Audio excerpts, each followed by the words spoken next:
ಬಾಸಿಸಂ versus ಮಾಸಿಸಂ ವಿಶೇಷ ಕಾರ್ಯಕ್ರಮಕ್ಕೆ ಸ್ವಾಗತ. ನಾನು ಹರ್ಷ ನಾಯಕ್. ನನ್ನ ಜೊತೆ ಇದ್ದಾರೆ ನಮ್ಮ ವಾಹಿನಿಯ ಸಿಇಒ ಆಗಿರುವಂತಹ ಕುಸುಮಾ ಮೇಡಮ್ ಕಾರ್ಯಕ್ರಮಕ್ಕೆ ಸ್ವಾಗತ. Thank you Harsha. ಮೇಡಮ್, ನಿನ್ನೆ ಇದೇ ಜಾಗದಲ್ಲಿ ಕುಳಿತು ನಾವು ಕಿಚ್ಚ ಸುದೀಪ್ ನಟನೆಯ ಮ್ಯಾಕ್ಸ್ ಸಿನಿಮಾದ ಸಕ್ಸಸ್ ಬಗ್ಗೆ ಮಾತಾಡ್ತಾ ಇದ್ವಿ. ಮೊದಲ ದಿನದ ಆ ಏನು ಬಿಗ್ ಸಕ್ಸಸ್ ಏನಿದೆಯಲ್ಲ ಅದ್ರ ಬಗ್ಗೆ ಎಲ್ಲ ಚರ್ಚೆ ಮಾಡ್ತಾ ಇದ್ವಿ. ಆದ್ರೆ ಅಲ್ಲಿವರೆಗೆ ಎಲ್ಲವೂ ಕೂಡ ಚೆನ್ನಾಗಿತ್ತು. ಅದಾದ ಬಳಿಕ ನಿನ್ನೆ ನೈಟ್ ಒಂದು ಸೆಲೆಬ್ರೇಷನ್ ನಡೆಯುತ್ತೆ. ಕಿಚ್ಚ ಸುದೀಪ್ ಅವರ ಕೆಲವು ಬೆಂಬಲಿಗರು ಅಥವಾ ಅವರ ಫಾಲೋವರ್ಸ್ ಏನಿದ್ದಾರೆ ಅವ್ರ ಮನೆಗೆ ಹೋಗಿ ಈ ಒಂದು ಸಿನಿಮಾದ ಸಕ್ಸಸ್ ನ ಸೆಲೆಬ್ರೇಷನ್ ಮಾಡ್ಲಿಕ್ಕೆ ಮುಂದಾಗ್ತಾರೆ. ಸೆಲೆಬ್ರೇಷನ್ಗೆ ಹೋಗುವಂತಹ ಸಂದರ್ಭದಲ್ಲಿ ಒಂದು ಕೇಕ್ ಅನ್ನು ತೆಗೆದುಕೊಂಡು ಹೋಗ್ತಾರೆ. ಸುಮ್ಮನೆ ಸೆಲೆಬ್ರೇಷನ್ ಮಾಡಿದ್ರೆ ಸಮಸ್ಯೆ ಇರಲಿಲ್ಲ, ಆದ್ರೆ ಆ ಕೇಕ್ ಮೇಲೆ ಇದ್ದಂತಹ ಬರಹ ಇದೀಗ ಇಡೀ ಕನ್ನಡ ಚಿತ್ರರಂಗದಲ್ಲಿ ಒಂದು ರೀತಿಯಾಗಿ ವಿವಾದದ ಅಲೆಯನ್ನ ಎಬ್ಸಿದೆ. ಇಲ್ಲಿವರೆಗಿದ್ದಂತ ಏನು ಬಾಸಿಸಂ ಕಾಲ ಮುಗಿದು ಹೋಯ್ತು, ಇನ್ಮೇಲೆ ಮಾಸಿಸಂ ಕಾಲ ಶುರುವಾಗಿದೆ ಅನ್ನೋ ರೀತಿಯಲ್ಲಿ ಒಂದು ಬರಹ ಆ ಕೇಕ್ ಮೇಲೆ ಇರುತ್ತೆ. ಹೀಗಾಗಿ ಒಂದ್ ರೀತಿಯಾಗಿ ಕಿಚ್ಚ ಸುದೀಪ್ ಮತ್ತೆ ದರ್ಶನ್ ತೂಗುದೀಪ್ ಫ್ಯಾನ್ಸ್ ನಡುವೆ ಮತ್ತೊಂದು ಹಂತದ ವಾರ್, ಸ್ಟಾರ್ ವಾರ್ ಇರ್ಬೋದು ಅಥವಾ ಕೋಲ್ಡ್ ವಾರ್ ಇರ್ಬೋದು, ಇವೆಲ್ಲವೂ ಶುರುವಾಗುತ್ತಾ ಅನ್ನುವಂತ ಒಂದು ಅನುಮಾನವನ್ನು ಹುಟ್ಟಾಕಿರುವಂಥದ್ದು ಈ ಸಂಬಂಧಪಟ್ಟಂತೆ ಸಾಕಷ್ಟು ಬೆಳವಣಿಗೆ ಕೂಡ ಇವತ್ತು ಬೆಳಗ್ಗೆಯಿಂದಲೇ ನಡೀತಾ ಇದೆ. ಈ ಬಗ್ಗೆ ಇವತ್ತು ಚರ್ಚೆ ಮಾಡ್ತಾ ಹೋಗೋಣ. ಮೇಡಮ್, ಇದು ಒಂದ್ ಹಂತದಲ್ಲಿ ನೋಡಿದ್ರೆ ಸುದೀಪ್ ಅಭಿಮಾನಿಗಳಿಗೆ ಅಥವಾ ಸುದೀಪ್ರನ್ನ ಯಾರು ಇಷ್ಟಪಡ್ತಾರೆ ಅವ್ರಿಗೆ ಬೇಕಿತ್ತಾ, ಅಥವಾ ಪ್ರದೀಪ್ ಅನ್ನುವಂತ ನಟ ಮಾಡಿರುವಂಥದ್ದು ಇದು ಬೇಕಿತ್ತಾ ಅಂತ ಅನ್ಸುವಂಥದ್ದು ಮೇಡಮ್? ಮೊದಲನೇದಾಗಿ ನಾನು ಇಲ್ಲಿ ಹೇಳೋದು, ಸುದೀಪ್ ಇರ್ಲಿ ದರ್ಶನ್ ಅವ್ರಿರ್ಲಿ, ಇಬ್ರು ಈಸಿಯಾಗಿ ಅವ್ರಿಗೆ ವೇ ಸಿಕ್ಕಿದ್ದಲ್ಲ, ಇಂಡಸ್ಟ್ರಿಗೆ ಈಸಿಯಾಗಿ ಬಂದವರಲ್ಲ. ಅವ್ರ ಬಗ್ಗೆ ಏನೇ ಒಂದು ಚಿಕ್ಕ ವಿಚಾರ ಬಂದ್ರೆ, ಎಕ್ಸಾಂಪಲ್ ಹೇಳ್ತೀನಿ, ನಿನ್ನೆ ಮ್ಯಾಕ್ಸ್ ವಿಚಾರದಲ್ಲಿ ಆ ಸಿನಿಮಾ ತಂಡ ಅಭಿನಯ ಚಕ್ರವರ್ತಿ ಅಂತ ಹಾಕೋದೋಗಿ ಅವ್ರು ಛತ್ರವರ್ತಿ ಅಂತ ಮಾಡಿದ್ರು. ಆ ಒಂದು ಚಿಕ್ಕ ವಿಚಾರನ ಇಷ್ಟು ದೊಡ್ಡ ಮಟ್ಟಕ್ಕೆ ಸೌಂಡ್ ಮಾಡುವಂತ ಸಮಯದಲ್ಲಿ ಈ ತರ ಒಂದು ವಿಚಾರಗಳು ಇನ್ನೆಷ್ಟು ದೊಡ್ಡ ಮಟ್ಟಕ್ಕೆ ಸೌಂಡ್ ಆಗುತ್ತೆ ಅಂತ ಈ ಕೆಲಸ ಮಾಡೋರು ಯೋಚನೆ ಮಾಡ್ಬೇಕಾಗಿತ್ತು. ಒಂದು ಇನ್ನೊಂದು ಏನಂದ್ರೆ, ಇವರು ಇವಾಗ ಸಮಜಾಯಿಷಿ ಕೊಡ್ತಿದ್ದಾರೆ. ಎಲ್ಲಾ ಸೋಷಿಯಲ್ ಮೀಡಿಯಾ ಇರ್ಲಿ ಎಲ್ಲೇ ಆಗ್ಲಿ, ಅವ್ರು ಇವಾಗ ಸಮಜಾಯಿಷಿ ಕೊಡ್ತಿದ್ದಾರೆ. ನಾನು ಹೇಳಿದ ಆ ರೀತಿ ಅಲ್ಲ, ಈ ರೀತಿ. ಓಕೆ, ಈಗ ಆಲ್ರೆಡಿ ಕನ್ನಡ ಇಂಡಸ್ಟ್ರಿ ಎಷ್ಟು ಕುಗ್ಗಿದೆ. ಈ ಪಿಕ್ಚರ್ಸ್ ಎಲ್ಲ ಬರ್ತಾ ಇರೋದು ಒಂಥರ ಕನ್ನಡ ಇಂಡಸ್ಟ್ರಿಗೆ ಬೂಸ್ಟ್ ಬಂದಂಗಾಗಿದೆ. ಎನರ್ಜಿ ಸಿಗ್ತಾ ಇದೆ. ಇಲ್ಲಪ್ಪ, ಏನೋ ಒಂದ್ ಯಾರೋ ಒಬ್ರು ಬಂದ್ರು, ನಮ್ಗೊಂದು ಆಶ್ರಯ ಸಿಗತ್ತೆ. ಎಷ್ಟೋ ಕುಟುಂಬಗಳು ಕನ್ನಡ ಇಂಡಸ್ಟ್ರಿ ಮೇಲೆ ಡಿಪೆಂಡ್ ಆಗಿದೆ ಅಂತ ಎಲ್ಲರಿಗೂ ಗೊತ್ತಿರೋ ವಿಚಾರ. ಮತ್ತೆ ಸುದೀಪ್ ವಿಚಾರ ಇರ್ಲಿ, ದರ್ಶನ್ ವಿಚಾರ ಇರ್ಲಿ, ಈ ತರ ಒಂದು ವಿಚಾರ ಬಂದಾಗ ಬರೇ ನಮ್ಮ ರಾಜ್ಯಕ್ಕೆ ಅಲ್ಲದೆ ಇಡೀ ದೇಶದಲ್ಲಿ ಸದ್ದು ಮಾಡುವಂತ ವಿಚಾರ. ಇದೆಲ್ಲ ಗೊತ್ತಿದ್ರು ಕೂಡ ಮತ್ತೆ ಈ ತರ ಒಂದು ಘಟನೆ ಆಗಿರೋದು, ಈ ತರ ಒಂದು ನಡೆದಿರೋದು, ಹೌದು ಹೇಳ್ಬೋದು, ಸೌಂಡ್ ಮಾಡ್ತಿದೆ, ನೀವು ಕಾಂಟ್ರವರ್ಸಿ ಮಾಡ್ಬೇಕು ಅಂತಾನೆ ಇದೀರಾ. ಇಲ್ಲ, ನಾವು ಕಾಂಟ್ರವರ್ಸಿ ಮಾಡ್ಬೇಕು ಅಂತಲ್ಲ, ಯಾವ ರೀತಿಯಲ್ಲಿ ನೀವು ಮಾಡ್ತೀರಾ, ನೀವ್ ಯಾವ ರೀತಿ ಪ್ರೊಜೆಕ್ಟ್ ಆಗ್ತೀರಾ, ನೀವ್ ಏನ್ ಪ್ರಸ್ತುತ ಪಡಿಸ್ತಿದ್ದೀರಾ, ಅದ್ರ ಮೇಲೆ ನಿಂತಿರುತ್ತೆ ಕಾಂಟ್ರವರ್ಸಿ ಎಲ್ಲ. ಅಲ್ಲ ಮೇಡಮ್, ಈಗ ಅವರು ಕೇಕ್ ನ ಕಟ್ ಮಾಡೋ ಸಂದರ್ಭದಲ್ಲಿ ಕ್ವಿಂಟಾಲ್ ಗಟ್ಲೆ ಕೇಕ್ ನ ಕಟ್ ಮಾಡಿದ್ರು ಕೂಡ ಯಾರು ಎಲ್ಲಾ ಅಭಿಮಾನಿಗಳ ಜೊತೆ ಸೇರಿ ಸಂಭ್ರಮಿಸಿದ್ರು ಕೂಡ ಯಾರು ಪ್ರಶ್ನೆ ಮಾಡ್ತಿಲ್ಲ. ಇನ್ನು ಎಲ್ಲರಿಗೂ ಖುಷಿ ಆಗ್ತಾ ಇತ್ತು. ಸಂಭ್ರಮ. ಮತ್ತೆ ಈ ಟೈಮ್ ಅಲ್ಲಿ ಸಕ್ಸಸ್ ಸಿಗ್ತಾ ಇರೋದು ತುಂಬಾ ದೊಡ್ಡ ಖುಷಿ, ಇನ್ಕ್ಲೂಡಿಂಗ್ ನಮಗೂ ಕೂಡ. ಯಾಕೆ ಅಂದ್ರೆ ಕಳೆದ ಕೆಲವು ತಿಂಗಳುಗಳಿಂದ ನಾವು ಬರೇ ಕನ್ನಡ ಇಂಡಸ್ಟ್ರಿ ವಿಚಾರ ಬಂದಾಗ ಅಥವಾ ವ್ಯಕ್ತಿಗಳ ಬಗ್ಗೆ ಬಂದಾಗ ನೆಗೆಟಿವ್ ಮಾಡಿ ಮಾಡಿ ನಮಗೂ ಎಲ್ಲೋ ಒಂದ್ ಕಡೆ ಇದೆಲ್ಲ ಒಂದು ಖುಷಿ ಬ್ರೇಕ್ ಸಿಕ್ತಂಗಿತ್ತು. ಈ ಬ್ರೇಕ್ ಮತ್ತೆ ಎಲ್ಲೋ ಒಂದ್ ಕಡೆ ಕಾಂಟ್ರವರ್ಸಿಗೆ ಮತ್ತೆ ಇಬ್ಬರು ದೊಡ್ಡ ನಟರ ಫ್ಯಾನ್ಸ್ ಗಳ ಮಧ್ಯೆ ಒಂದು ಜಗಳ ಆಗ್ಲಿಕ್ಕೆ ಕಾರಣ ಆಗುತ್ತಾ ಅನ್ನೋದು ಇಲ್ಲಿ ಪ್ರಶ್ನೆ. ಮೇಡಮ್, ಇನ್ನೊಂದು ವಿಚಾರ ನಾವು ಹೇಳಲೇಬೇಕು. ಯಾಕಂದ್ರೆ ದರ್ಶನ್ ತೂಗುದೀಪ್ ಅವರ ವಿರುದ್ಧ ಈಗ ಆರೋಪ ಇದೆ, ಅವ್ರು ಜೈಲಿಗೆ ಹೋಗಿದ್ರು, ಈಗ ಬೇಲ್ ಸಿಕ್ಕಿದೆ. ಏನೇ ಆದ್ರೂ ಅದು ಆರೋಪ ಏನಿದ್ರು ಕೂಡ ಕೋರ್ಟ್ ನಲ್ಲಿ ಸಾಬೀತಾಗುವಂತದ್ದು. ಅದೆಲ್ಲವೂ ಕೂಡ ಕಾನೂನು ಕಟ್ಕಟ್ಟಿಯಲ್ಲಿ ಏನಾಗುತ್ತೆ ಅದೆಲ್ಲವೂ ಕೂಡ ಕಾನೂನು ಸುವ್ಯವಸ್ಥೆಗೆ ಅದಕ್ಕೆ ಬಿಟ್ಟು, ನ್ಯಾಯಾಂಗ ವ್ಯವಸ್ಥೆಗೆ ಬಿಟ್ಟಿರುವಂತದ್ದು. ಆದ್ರೆ ಅವರು ಒಂದ್ ರೀತಿಯಾಗಿ ನೋವಲ್ಲಿದ್ದಾರೆ ಮೇಡಮ್. ಅಂತ ಸಂದರ್ಭದಲ್ಲಿ ಈಗ ಇವರ ಸಂಭ್ರಮಾಚರಣೆಗೆ ಯಾರು ಕೂಡ ಅಡ್ಡಿ ಮಾಡೋದಿಲ್ಲ, ಅದು ಒಂದು ವಿಚಾರ. ಆದ್ರೆ ಅವರನ್ನ ಹರ್ಟ್ ಮಾಡೋ ರೀತಿಯಲ್ಲಿ ಈಗ ಅವರು ಹೇಳ್ತಾರೆ, ನಾವು ಬಾಸಿಸಂ ಪದನ ಅವರಿಗೋಸ್ಕರ ಯಾಕೆ ಸೀಮಿತಗೊಳಿಸ್ತೀರಿ? ನೀವುಗೊಳಿಸ್ತಾ ಇಲ್ಲ, ಅವ್ರ ಅಭಿಮಾನಿಗಳು ಸೀಮಿತಗೊಳಿಸಿದ್ದಾರೆ. ಯಾಕೆ ಅಂತ ಹೇಳ್ಬಿಡ್ತೀನಿ. ಯಾವುದೇ ಹೀರೋ ಬಗ್ಗೆ ಏನೇ ಕಮೆಂಟ್ಸ್ ವಿಚಾರ ಬಂದ್ರು, ದರ್ಶನ್ ವಿಚಾರ ಬಂದಾಗ ಮಾತ್ರ ಯಾರು ಅವರನ್ನ ದರ್ಶನ್ ಅಂತ ಕರೆಯಲ್ಲ, ಬಾಸ್ ಅಂತಾನೆ ಕರೆಯೋದು. ಅದನ್ನ ಪರಿಗಣಿಸ್ಲೇಬೇಕು ನಾವು. ಯಾಕೆ ಅಂದ್ರೆ ನಮ್ ಬಾಸು ಇವತ್ ಯಾರೇ ಅಭಿಮಾನಿಗಳ ಸೋಷಿಯಲ್ ಮೀಡಿಯಾ ನೋಡ್ದಾಗ್ಲೂ ನಮ್ ಬಾಸು ಅಂತಾನೆ ಮಾತಾಡ್ತಾರೆ ಹೊರತು ಅದು ಬಿಟ್ಟು ನೆಕ್ಸ್ಟ್ ವರ್ಡ್ ಆಮೇಲಿಂದಕ್ಕೆ, ಇನ್ ಮಿಕ್ಕಿದ್ದೆಲ್ಲ ಆಮೇಲೆ. ಕಿಚ್ಚ ಬಾಸ್ ಫಸ್ಟ್, ಆದ್ರೆ ದರ್ಶನ್ ವಿಚಾರದಲ್ಲಿ ಫಸ್ಟ್ ಬರೋದೇ ಡಿ ಬಾಸ್. ಬೇಕಂತಲೇ ಮಾಡಿರ್ತಾರೆ ಅಂತ ಅನ್ಸುತ್ತೆ. ಒಂದ್ ರೀತಿಯಲ್ಲಿ ಇದು ಎಲ್ಲಾ ಗೊತ್ತಿದ್ದು ಮಾಡಿದ್ರು ಗೊತ್ತಿಲ್ಲದೆ ಮಾಡಿದ್ರು ಅದು ನಮಗೆ ಆದ್ರೆ ಮಾಡಿದ ವಿಚಾರದಲ್ಲಂತೂ ಈಗ ಅವರು ಹೇಳ್ಬೋದು ಗೊತ್ತಿದ್ ಮಾಡಿದ್ರು ಗೊತ್ತಿಲ್ಲದೆ ಮಾಡಿದ್ರು ಅದು ಪ್ರಶ್ನೆ ಅಲ್ಲ, ಆದ್ರೆ ಮಾಡಿದ್ರಿಂದ ಏನ್ ಎಫೆಕ್ಟ್ ಆಯ್ತು ಅದೇ ಇಂಪಾರ್ಟೆಂಟ್. ಇಲ್ಲಿ ತುಂಬಾ ಎಫೆಕ್ಟ್ ಆಗ್ತಾ ಇದೆ. ಯಾವ ರೀತಿಯಲ್ಲಿ? ಹೌದು, ಇವಾಗ ನಿಮ್ ಸಂಭ್ರಮಾಚರಣೆ ಓಕೆ, ಒಬ್ರು ಸಂಭ್ರಮಿಸಿ ನೀವು, ಅವ್ರೆಲ್ಲೂ ನಮ್ ಸಂಭ್ರಮನ ಕಡಿಮೆ ಮಾಡಿ ಅಂತ ಹೇಳಿಲ್ಲ, ಬಟ್ ಇನ್ನೊಬ್ರು ದುಃಖದಲ್ಲೂ ಇದಾರಲ್ವಾ. ಇನ್ನೊಂದೇನು ಅಂದ್ರೆ ಮೇಡಮ್, ಈಗ ದರ್ಶನ್ ಅವ್ರು ಇರ್ಬೋದು ಅಥವಾ ಅವ್ರ ಫ್ಯಾಮಿಲಿ ಇರ್ಬೋದು, ಅವರೆಲ್ಲ ದುಃಖದಲ್ಲಿದ್ದಾರೆ ಅನ್ನೋದು ಒಂದ್ ಕಡೆ. ಇನ್ನೊಂದ್ ಕಡೆ ಅವರ ಅಭಿಮಾನಿಗಳು ಕೂಡ ಈ ಒಂದು ಘಟನೆ, ಈ ಒಂದು ಪ್ರಕರಣ ಬೆಳಕಿಗೆ ಬಂದ ಮೇಲೆ ಸಾಕಷ್ಟು ನೋವು ಅನುಭವಿಸಿದ್ದಾರೆ, ಸಾಕಷ್ಟು ಟ್ರೋಲು, ಇನ್ನೊಂದು ಪದೇ ಪದೇ ಪದೇ ಅವರಿಗೆ ಗಾಯಗಳಾಗ್ತಾ ಇದೆ, ಈ ತರದ್ದು ಅಂದ್ರೆ ಮನಸ್ಸಿಗೆ. ಇದೆಲ್ಲವೂ ಆದ ನಂತರ ಈಗ ಅವರಿಗೆ ಒಂದು ಬೇಲ್ ಸಿಕ್ತು, ಮತ್ತೆ ಸ್ವಲ್ಪ ರಿಲೀಫ್ ಸಿಕ್ತು ಅಂದಾಗ ಅವರೆಲ್ಲ ಒಂದ್ ಕಡೆ ಅವರ ಅಭಿಮಾನಿಗಳು ಕೂಡ ಒಂದು ನಿಟ್ಟುಸಿರುವಂತ ಬಿಡುವಂತ ಕೆಲಸ ಆಗಿತ್ತು. ಆದ್ರೆ ಈಗ ಬೇಕಂತ ಹೋಗಿ ಅವರ ಅಭಿಮಾನಿಗಳನ್ನ ಕೆಣಕುವ ಕೆಲಸ ಆಯ್ತಾ ಅನ್ನುವಂಥದ್ದು ಮೇಡಮ್. ಯಾಕೆ ಅಂದ್ರೆ ನೋಡಿ, ದರ್ಶನ್ ಅವ್ರಿಗೆ ಬೇಲ್ ಸಿಕ್ಕಿದ್ರು ಕೂಡ ಅವರು ಇನ್ನೂ ಮಾನಸಿಕವಾಗಿ ಚೇತರಿಸ್ಕೊಳ್ಳಿಕ್ಕೆ ಸ್ವಲ್ಪ ಸಮಯ ಬೇಕು. ಅದ್ರಿಂದನೇ ಅವರು ಪದೇ ಪದೇ ಅವ್ರ ಅಭಿಮಾನಿಗಳಿಗೆ ಎಲ್ಲೇ ಹೊರಗಡೆ ಕಾಣಿಸ್ಕೊಂಡ್ರು ಅವ್ರು ಏನು ಮಾತಾಡ್ತಿಲ್ಲ, ಬಾಯಿ ಮೇಲೆ ಬಿಟ್ರೆ ಸೈಲೆಂಟ್ ಆಗಿರಿ ಅನ್ನೋ ಸೂಕ್ಷ್ಮನ ಯಾಕೆ ಕೊಡ್ತಿದ್ದಾರೆ ಅಂದ್ರೆ ಇನ್ನೂ ಅವರು ಮೆಂಟಲಿ ಪ್ರಿಪೇರ್ ಆಗಿಲ್ಲ. ಸಮಾಜನ ಎದುರಿಸೋ ವಿಚಾರದಲ್ಲಿ ಅವ್ರು ಇನ್ನ ಪ್ರಿಪೇರ್ ಆಗ್ಬೇಕು. ಅವ್ರಿಗೆ ಅವ್ರದೇ ಆದಂತ ಒಂದು ಮಾನಸಿಕ ಸ್ಥೈರ್ಯ ಅನ್ನೋದು ಬರ್ಬೇಕು. ಆ ಒಂದು ಟೈಮ್ ನಡೀತಿರೋ ಟೈಮಲ್ಲಿ ಈ ತರ ಒಂದು ಕಾಂಟ್ರವರ್ಸಿ ಆಗುವಂತ ವಿಚಾರಗಳೆಲ್ಲ ಇನ್ನು ದೊಡ್ಡ ಮಟ್ಟದಲ್ಲಿ ಇದಾಗತ್ತೆ. ಮತ್ತೆ ಅವ್ರ ಅಭಿಮಾನಿಗಳನ್ನ ಕೆರಳಿಸ್ದಂಗೆನೆ ಇದು ಡೈರೆಕ್ಟ್ಲಿ ಅವ್ರ ಇಂಡೈರೆಕ್ಟ್ಲಿ ಒಬ್ರಿಗೆ ಇದು ಪೈನ್ ಆಗೋ ರೀತಿಲೇ ಆಗಿರೋ ವಿಚಾರ. ನಮ್ಗೆ ತುಂಬಾ ಖುಷಿ ಇದೆ ಸುದೀಪ್ ಅವ್ರ ಪಿಕ್ಚರು ವಿನ್, ಯಾಕಂದ್ರೆ 2 ವರ್ಷದ ನಂತರ ಇಂತ ಒಂದು ಮೂವಿ ನಾವು ಎಲ್ಲರಿಗೂ ತುಂಬಾ ಖುಷಿ ಪಟ್ಟಿದೀವಿ. ಆಯ್ತಾ, ಮತ್ತೆ ಇನ್ನು ಹೆಚ್ಚು ನಾವು ಕಾಯ್ತಾ ಇದೀವಿ, ಇನ್ನು ಇದು ಎಷ್ಟು ಕೋಟಿ ಗಳಿಸತ್ತೆ, ಯಾವ ದಾಖಲೆಗಳನ್ನ ಬ್ರೇಕ್ ಮಾಡುತ್ತೆ, ಇದನ್ನೆಲ್ಲ ನಾವು ಆ ಸುದ್ದಿ ಮಾಡೋ ವಿಚಾರದಲ್ಲಿ ನಾವು ಗಂಭೀರವಾಗಿ ಅದ್ರ ಬಗ್ಗೆ ತುಂಬಾ ಆಸಕ್ತಿ ಉಳ್ಳವರು. ಆದ್ರೆ ಇಲ್ಲಿ ಇವ್ರು ಮಾಡಿದ ಮತ್ತಿದ್ರಲ್ಲಿ ಸುದೀಪ್ ಅವ್ರನ್ನು ಇನ್ವಾಲ್ವ್ ಮಾಡಕ್ಕಾಗಲ್ಲ, ದರ್ಶನ್ ಅವ್ರನ್ನು ಇಲ್ಲ ಇದಕ್ಕೆ ದರ್ಶನ್ ಅವ್ರು ರಿಯಾಕ್ಟ್ ಮಾಡ್ತಾರೆ ಅಂತಲ್ಲ. ದರ್ಶನ್ಗೂ ತುಂಬಾ ಕೆಲಸಗಳಿದೆ, ಸುದೀಪ್ ಅವ್ರಿಗೂ ಅವ್ರದೇ ಆದಂತ ವೇ ಇದೆ. ಇಲ್ಲಿ ಅವರಿಬ್ರದ್ದು ಪಾರ್ಟೇ ಬರಲ್ಲ, ಇಲ್ಲಿ ಮಧ್ಯ ಅಭಿಮಾನಿಗಳು ಅನ್ನೋ ವಿಚಾರ ಬರುತ್ತಲ್ಲ, ಅವ್ರ ಮಧ್ಯೆ ಇದು ತುಂಬಾ ದೊಡ್ಡ ಬಿರುಕು. ಮತ್ತೆ ಇನ್ನು ಈಗ ಆಗ್ತಿರೋ ಒಂದು ಮಾತಿನ ಟಕ್ಕರ್ಗಳಿದಾವಲ್ಲ, ಅದಕ್ಕೆ ಇನ್ನೂ ಸ್ವಲ್ಪ ಎನರ್ಜಿ ಕೊಟ್ಟಂಗಾಯ್ತು. ಇನ್ನೊಂದೇನು ಮೇಡಮ್ ನಾನು ಹೇಳೋದು, ಯಾವುದೇ ಒಬ್ಬ ವ್ಯಕ್ತಿ ಆತ ಕೆಳಗ್ ಬಿದ್ದಾಗ ಮತ್ತೊಂದು ಕಲ್ಲು ಹಾಕುವಂತ ಕೆಲಸ ಆಗಬಾರ್ದು. ಈಗ ನೋಡ್ಕೊಂಡು ಆತನ ಮೇಲೆ ಎತ್ತಲಿಕ್ಕೆ ನಾವು ಪ್ರಯತ್ನ ಪಡ್ತೀವೋ ಇಲ್ವೋ ಇನ್ನೊಂದು ವಿಚಾರ. ಆದ್ರೆ ಆಳಿಗೊಂದು ಕಲ್ಲು ಅನ್ನುವಂತ ಒಂದು ಮಾತೇನಿದೆಯಲ್ಲ, ಅದನ್ನ ಮಾಡ್ಲಿಕ್ಕೆ ಹೋಗ್ಬಾರ್ದು. ಅಥವಾ ಆತ ನೋವಿನಲ್ಲಿದ್ದಾಗ ಅದನ್ನ ಇನ್ನಷ್ಟು ನಾವು ಅದನ್ನ ಏನು ಟೇಕನ್ ಫಾರ್ ಗ್ರಾಂಟೆಡ್ ಅನ್ನುವಂಥ ರೀತಿಯಲ್ಲಿ ತಗೊಂಡು ಆತನಿಗೆ ಈಗ ಇದೇ ಟೈಮ್ ಸರಿ ಇದೆ, ಟೈಮ್ ಅನ್ನುವಂಥದ್ದು ಮೇಡಮ್ ಕಾಲಚಕ್ರ ಹೊರಡುತ್ತೆ ಅನ್ನುವಂಥದ್ದು ಯಾವಾಗಲೂ ಇದ್ದೇ ಇದೆ. ಇವತ್ತು ಒಬ್ರಿಗೆ ಕಾಲ ಇರುತ್ತೆ, ನಾಳೆ ಇನ್ನೊಬ್ರಿಗೆ ಕಾಲ ಇರುತ್ತೆ. ಆದ್ರೆ ಮತ್ತೆ ಇದೇನಾಗುತ್ತೆ ಅಂದ್ರೆ ಕೇವಲ ನಾವು 2 ಹೀರೋಗಳ ನಡುವೆ ಅಥವಾ ಅವ್ರ ಅಭಿಮಾನಿಗಳ ನಡುವೆ ಅಂತಲ್ಲ, ಇದು ಸಮಾಜದ ಮೇಲೆ ಒಂದು ರೀತಿಯಾಗಿ ಪರಿಣಾಮ ಬೀರುತ್ತೆ. ನಾಳೆ ದರ್ಶನ್ ಫಿಲ್ಮ್ ಬಂದಾಗ ಅಥವಾ ಇನ್ನೊಂದಾದಾಗ ಇವ್ರ ಅಭಿಮಾನಿಗಳು ಹರ್ಟ್ ಮಾಡುವಂಥದ್ದು.